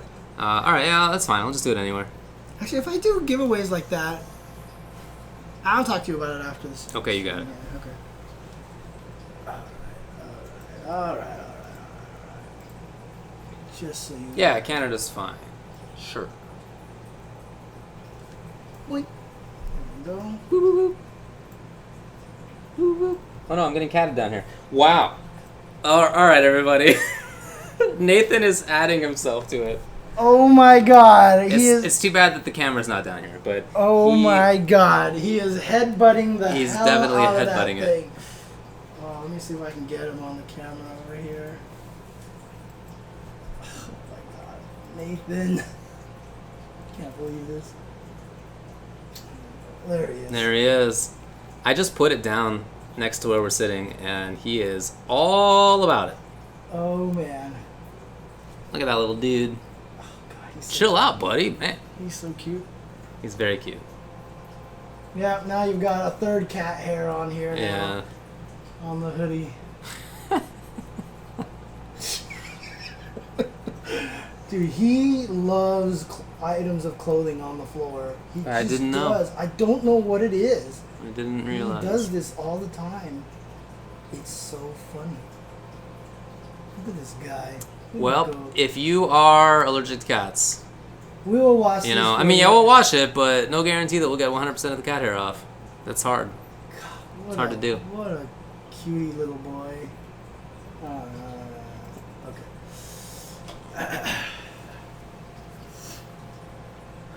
Oh, it's so funny. Every time I pick up the camera like that, Jasmine knows that means I'm about to feed them because I feed them on stream all the time. Oh, so I always pick the man. camera and point. So when I picked up the camera, she just started pacing back and forth over here. I was wondering why she was pacing.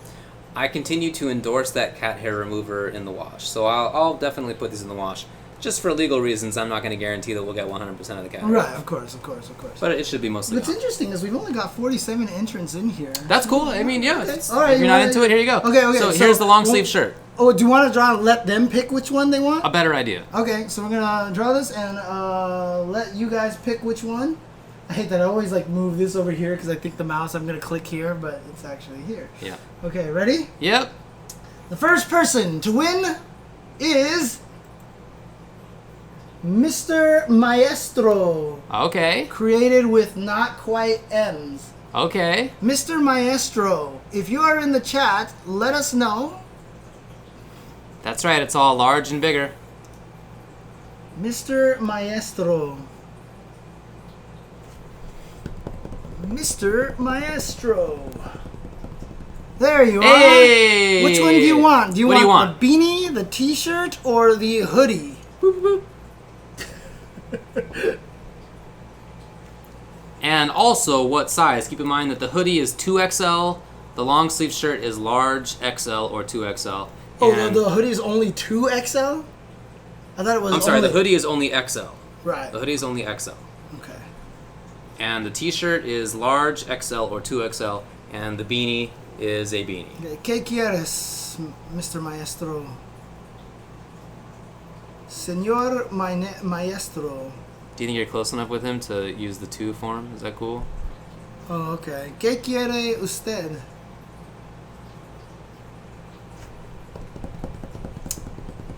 Mr. Maestro, please report to the chat. T-shirt L. T-shirt L. You got it. All right. Off the market. All right. So now it is going to be beanie. This is an L, in fact. Oh, nice. It's going to be beanie This is or yours. hoodie. Beanie or hoodie. Do you want to write the name down? You can contact him later on. I will. Winner.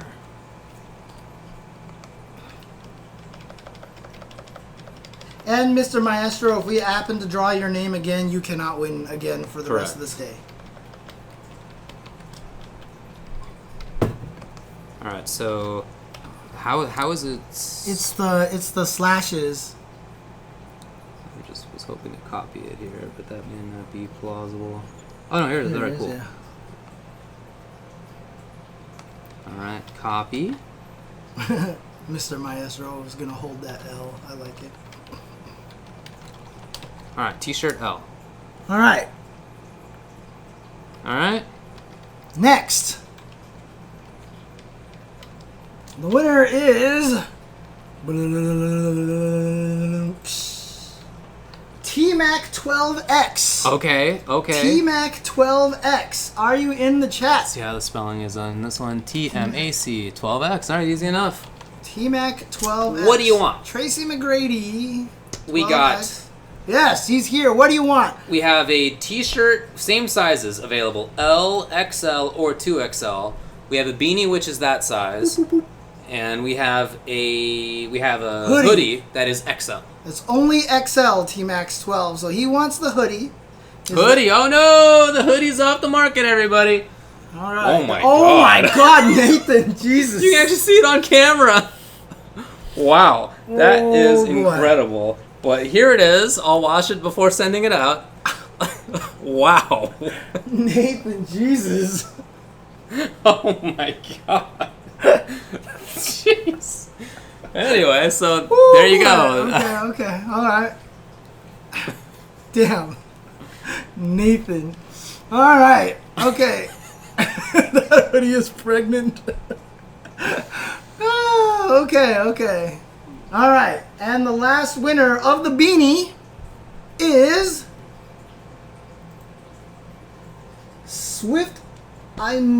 Swiftimus TV. Okay. I thought it was Swift. I must V. Swiftimus V. Swiftimus V. Hey, that's you. Now, what do you want? Do you want the beanie or the beanie? Yep. Do you want the beanie? Do you want the beanie, Swiftimus V? It's a beanie. It fits on your head like a beanie. Swiftimus TV. It is a beanie. You guys will do Tough the beanie? call. Guess I'll do the beanie. Beanie Okay. it is. There you go. Beanie. Congratulations. All right, congratulations to everybody for winning. Now, I still have a couple of beanies and a couple of long sleeve t-shirts, but that'll be for later times. I'm not going to do them all at once. For future Tuesday shows. Correct. Okay, there you Thanks go. to Roadrunner Records for giving me a bunch of them. And also, thanks to Willie P. Walter, who was looking for somebody to pawn them off on because he didn't want to take them all home himself. Wait, I what was like, size okay. is that hoodie over there? This is an L. That's an L. Oh, actually, XL. It's the XL. Yeah, sorry. it's supposed to be the XL. I only have You one. only have XLs, right? I only have one XL. That's all I got. Oh, that's only the one. Okay, Only one Because hoodie. I was like, maybe I should just keep that one because Nathan, it's destroyed. pretty Nathaned. to be honest. it is. I mean, it's not torn up in any way. Oh it's yeah, for sure. There's just Nathan. Wow, Nathan. Wow. Jeez. Okay. He is full. Okay. Well, you'll use that thing that makes the cat hair fall off, right? I will. So okay. You got to tell me what that name of that thing is again. So. It's called the. I don't remember. Thank you. Okay. No problem. Anything else you want to talk about, or are we done for the day? Yeah, I'm really not playing Classic WoW. I actually saw a tweet from Patrick Klepek, who I follow, who's a good games journalist. Yes, of course. And he was like, hey, if you have a story of you, like, not wanting to play Classic WoW because you're, like, concerned that it'll destroy you, send me an email. Let's, like, chat about it. So I did.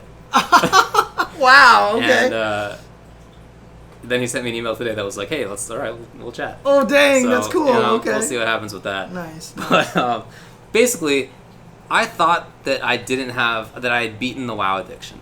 And then not long ago, they came out with like a free weekend.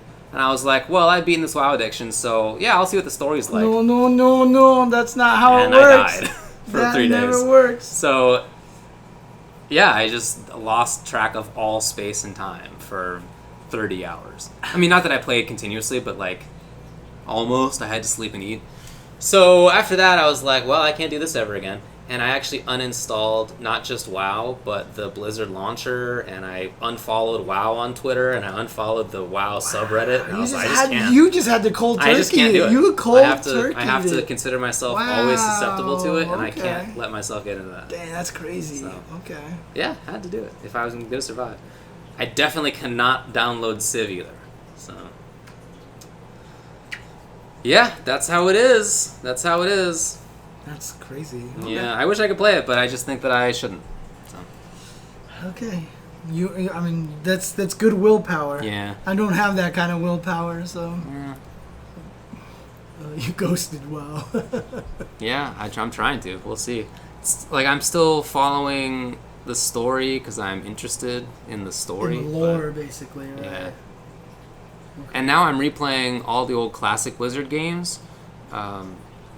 Because I started playing, yeah, including Lost Vikings. Oh, really? Nice. I downloaded it. They just have it for free on their website. You can just download it and play it. But so I've been playing StarCraft on stream. I'll get back into doing that. But I also downloaded Warcraft 3, and I started playing it. And my wife walked into the room and she was like, "Oh, what game's that? It doesn't look new." And I was like, "Oh, this is Warcraft 3, one of my favorite games from like 15 years ago, 20 years ago." She was like, "Warcraft, Are you sure you should be playing that?" And I was like, it's not the same thing. Yeah. I'll live. But yeah, that was her initial reaction. Oh. Nice. She knows. Oh, bad. Yeah, so what I'm going to do, once I get through StarCraft and Brood War and StarCraft 2, I want to get through Warcraft 1 and 2 and 3. Yes. It's crazy. Warcraft 1 was a pile of buns. I don't know if anybody ever played that, but it was bad. Okay. Warcraft 2 was fun at the time, but I haven't played it in 20 plus years, so we'll see if it sucks. Probably it does. It does. I'm trying to make my way through Phoenix Wright 1, 2, and 3 right now. I played for... Wow, how many hours did I play yesterday? I played for almost 10 hours yesterday. Oh my god. That's why my voice is actually... Like, I went to sleep with my throat hurting. Ugh. Like, my throat kind of hurt because not only was I playing Phoenix Wright, I was performing the entire game. I voiced every spoken dialogue in that entire game. Now, are you coming up with these voices? Yes, I'm just making up the voice. What's your Phoenix Wright voice? My Phoenix Wright voice is as normal as possible just to give myself the...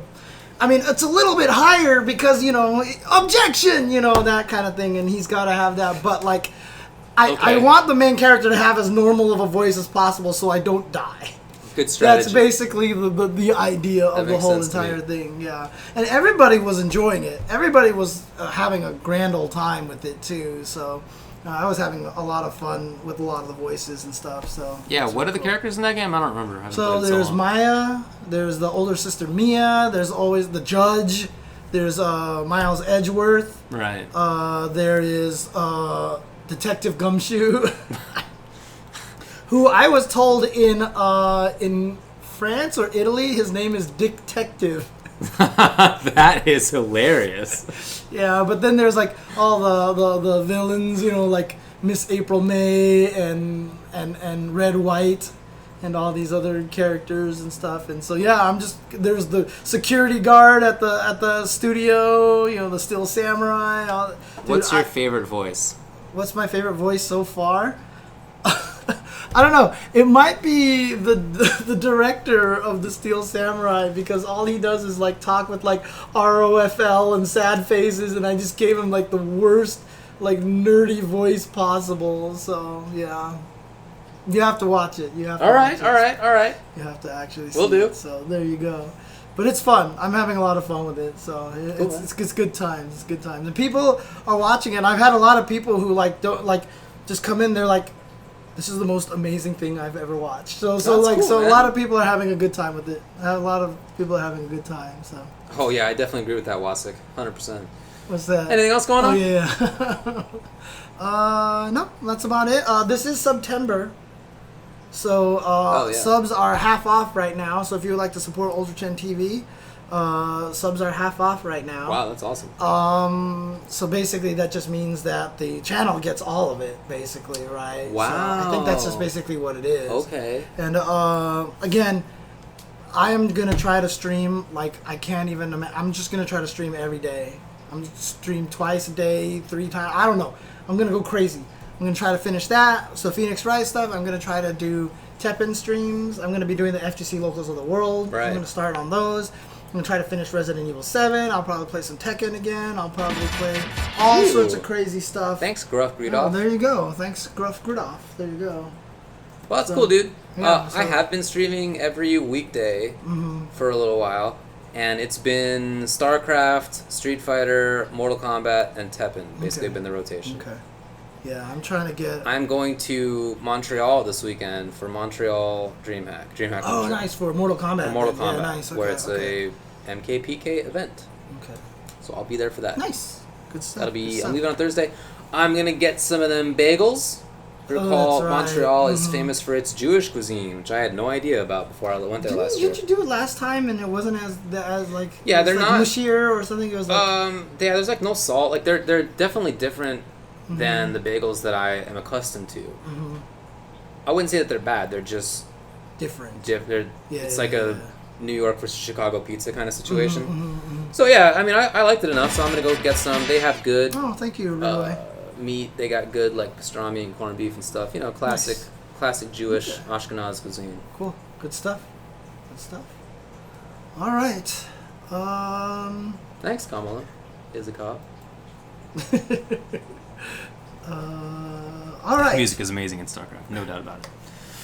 Okay, all good? No, I'm good, man. All right. Man. Time to burn ourselves out of here. Burn them.